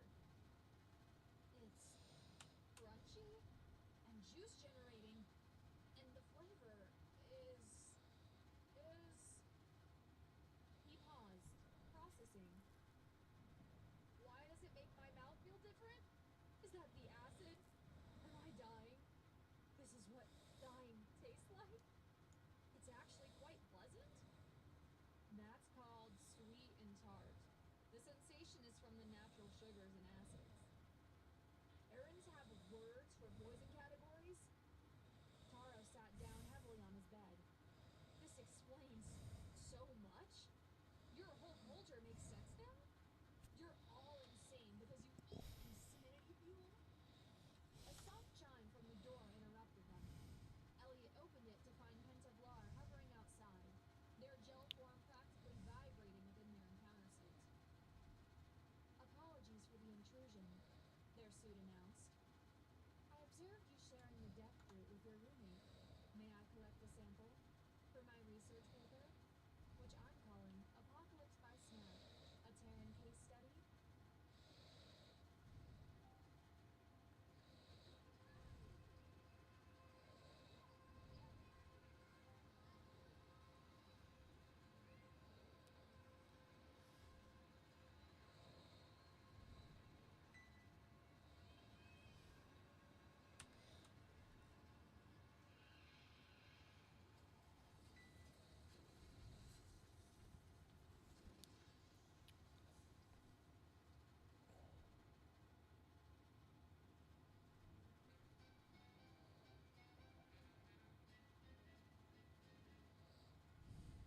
Terran case study? That's a terrible title, the captain grumbled. I love it, Glitch countered. We should trademark it. Elliot cut another slice and handed it to Penta, who produced a specimen container from somewhere and carefully secured it. You're not gonna eat it? Taro asked. I lack the appropriate digestive mechanisms. Also, I enjoy being alive. The currents in Penta's form swirled in what might have been amusement. But I will run extensive tests. For science. Glad I could contribute to science by eating fruit. Oh, this is just the beginning, Penta's suit said, somehow managing to sound ominous despite its monotone delivery. Professor Kerflox has announced that tomorrow's lecture will cover Terran carnivory. He's particularly excited about something called beef jerky. Elliot groaned. The next morning came too soon, heralded by Taro's increasingly agitated questions about whether Elliot planned to bring more death snacks to class.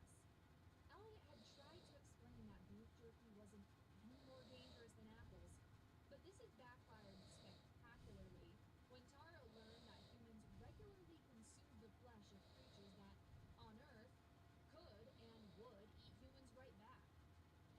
So you're saying, Taro had asked, his voice reaching frequencies that made the bones in Elliot's jaw ache, that you eat things that eat you? That's recursive predation. That's insane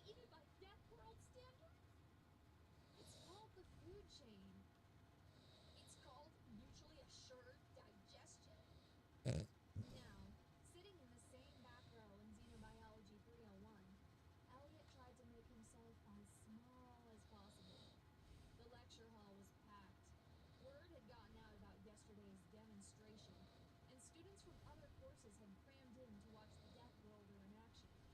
He noticed several recording devices pointed his way. Don't even think about not eating, Glitch whispered. This is our moment, we're gonna be famous. Famous for being a freak show, Elliot muttered. Best kind of famous, Glitch replied cheerfully. Professor Kerflock scuttled to the podium with more energy than Elliot had ever seen him display. His shoulder clicked in what Elliot was coming to recognize as academic excitement.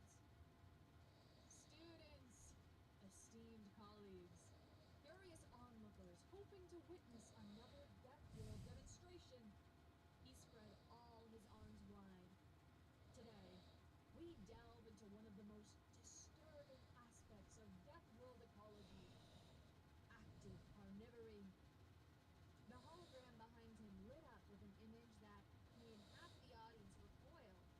A human barbecue, complete with sizzling steaks and happy families. Observe. Terrans not only consume other creatures, a practice some aggressive species share, but they have ritualized the process. They gather in groups to watch flesh cook over open flames. They have developed thousands of methods to prepare carcasses. They even compete over whose dead animal tastes superior. Several students in the front row looked decidedly unwell. One glint, a species that photosynthesized, had turned a shade of green that probably wasn't healthy. But the true horror, Kerflox continued, building his speech, is that they've concentrated this practice into portable forms. Flesh stripped from bones, treated with sodium chloride and various other chemicals, then desiccated into strips that can be carried anywhere.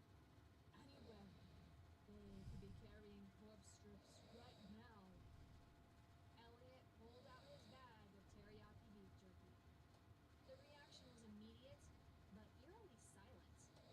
300 students held their collective breath, or whatever equivalent they had, watching as he tore open the package. The sound seemed to echo in the stillness.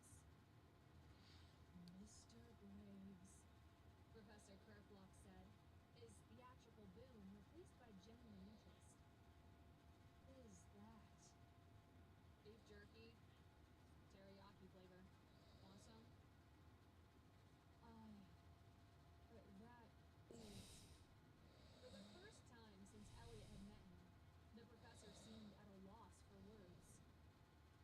You're consuming preserved flesh in my classroom. Again. Elliot tore off a piece and chewed thoughtfully. That's good protein. Protein? The word rippled through the crowd like a wave. Apparently, the concept of eating specifically for protein was novel.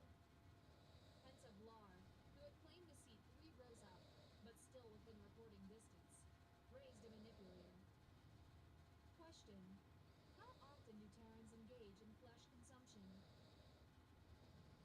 Depends on the person. Some every day, some never. Never? Kerflox leaned forward. There are Terrans who don't consume flesh? Yeah, vegetarians and vegans. They just eat plants. Just plants. The professor's Shellersay stopped moving. From your death world, they sustain themselves entirely on Death World flora. That's arguably more terrifying. How is that more terrifying? Elliot asked. Because it means your plants are so nutritionally dense and aggressive that they can sustain a sapient species alone. Do you have any idea what that suggests about their chemical composition? That they're vegetables? That they're weapons? Kerflox was clicking so rapidly now that it sounded like castanets. Everything on your planet is weapons. The flora, the fauna. You've weaponized your entire food chain. Actually, Penta's monotone suit cut in. According to my research, humans also consume lactation fluids from other mammals. The stillness that followed was deafening.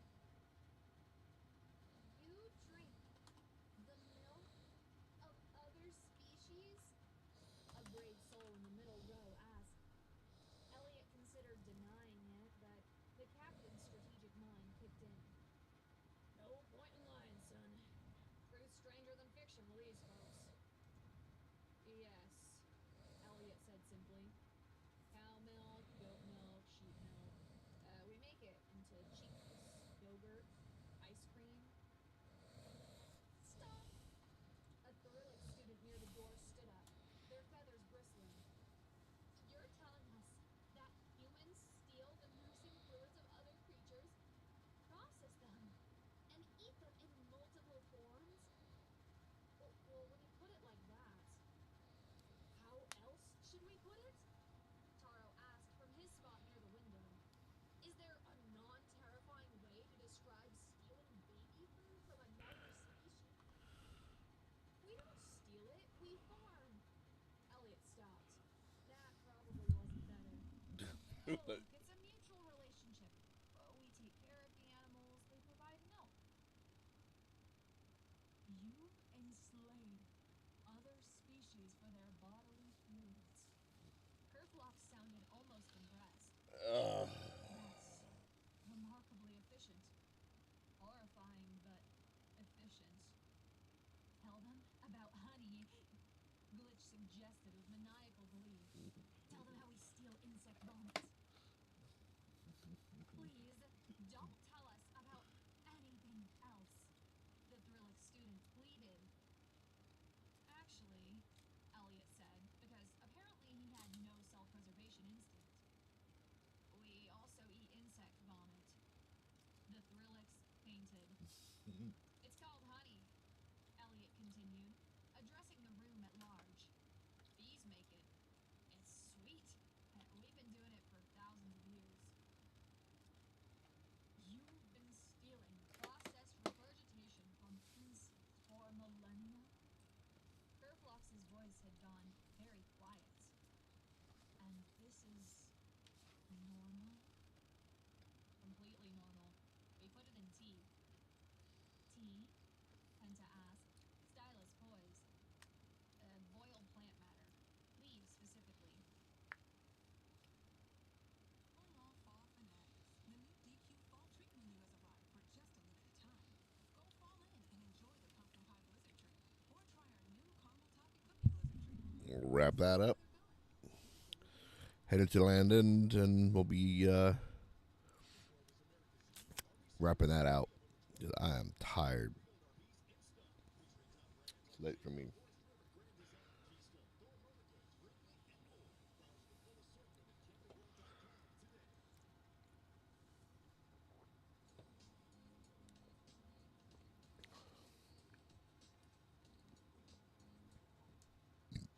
AI is changing the game at lightning speed, inspiring today's leaders to reimagine.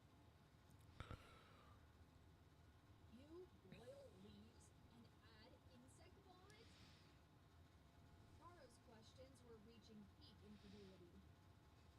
For enjoyment? This is a recreational activity? It's soothing. Boiled leaves are soothing? Yes. The class digested this. Poor choice of words. In stunned silence. Elliot took the opportunity to eat another piece of jerky, which caused several students to flinch.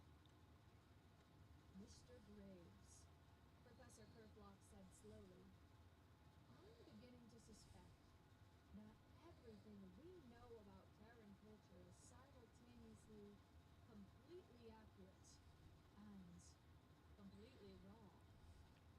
That's probably fair. I'm also beginning to suspect that you've been underselling the terror of your species. We're really not that bad. You drink blood, don't you? The question came from Penta, whose gel form had gone very still. What? No. But you mentioned blood pudding yesterday. That's different. It's not. We don't drink it. It's cooked and it's mixed with grains and. Elliot stopped. Every explanation made it sound worse. It's a regional thing. A regional blood consumption thing. Kerflox's academic excitement had reached a fever pitch.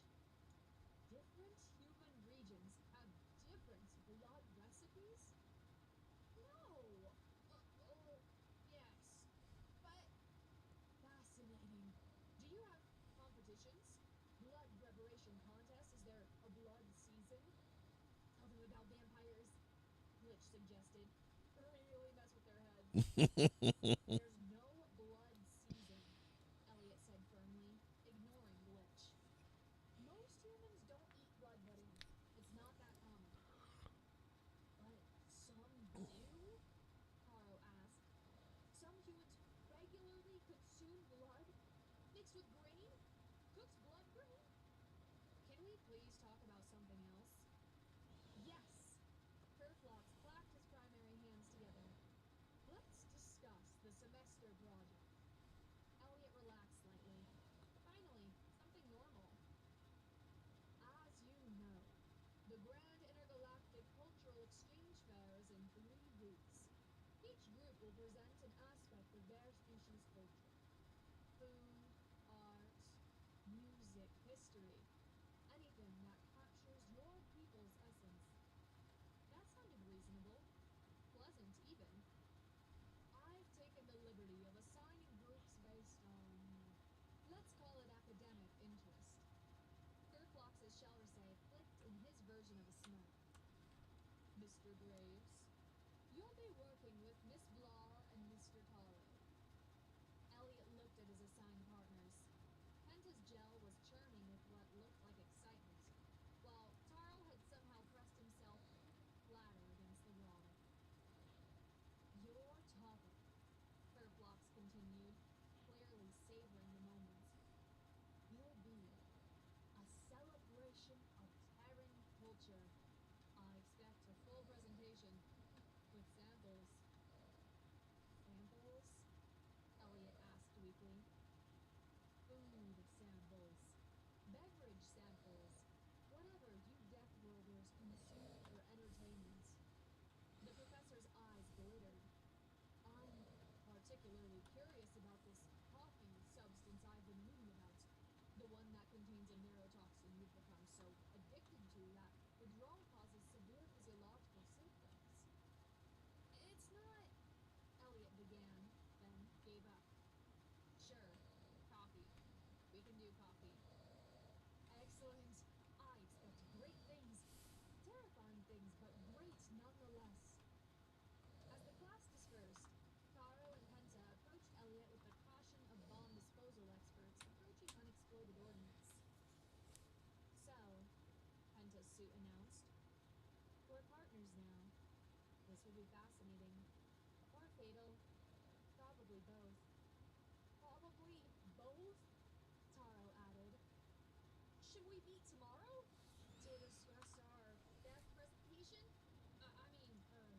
Cultural presentation? Library? Elliot suggested. It's neutral ground. Neutral ground is good? Taro agreed. Less likely to be contaminated? With Death World substances? As they parted ways, the Whisperer finally spoke up, its voice like static in Elliot's mind.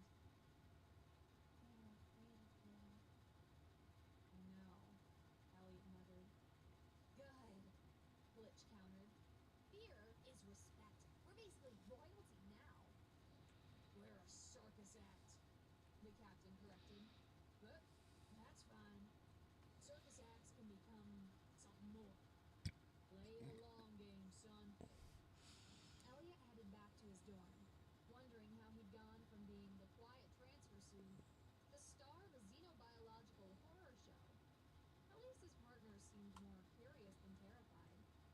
Well, slightly more curious than terrified. It was a start. The university's biodomes were one of the few places on Proxima Hub where Elliot felt almost at home.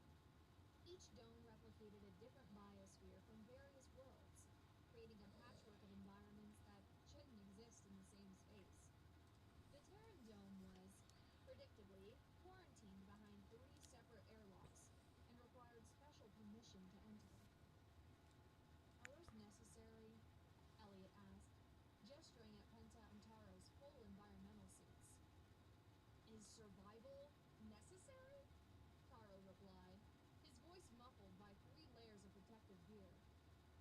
Your entire dome is classified as a navigational hazard? That seems excessive. The plants produce oxygen at toxic levels? Taro consulted his wrist display. There are insects that inject venom? Birds that could theoretically carry diseases? This is a death trap? It's a garden. Death garden, Penta corrected, their suit making mechanical whirring sounds as they walked. My sensors are detecting over 19 different atmospheric compounds that would be lethal to my species. Those are called flower scents. Death scents. Elliot gave up and led them down a path between Earth-normal oak trees and imported gardens. The dome was about half the size of a standard habitat block, but the designers had done an impressive job. There was even a small apple orchard in the northeast section, though the apples were kept behind an additional containment field, with There. warning signs in 12 languages. Why are we here exactly? Penta asked. And that is it for this evening. Talk to you later, guys.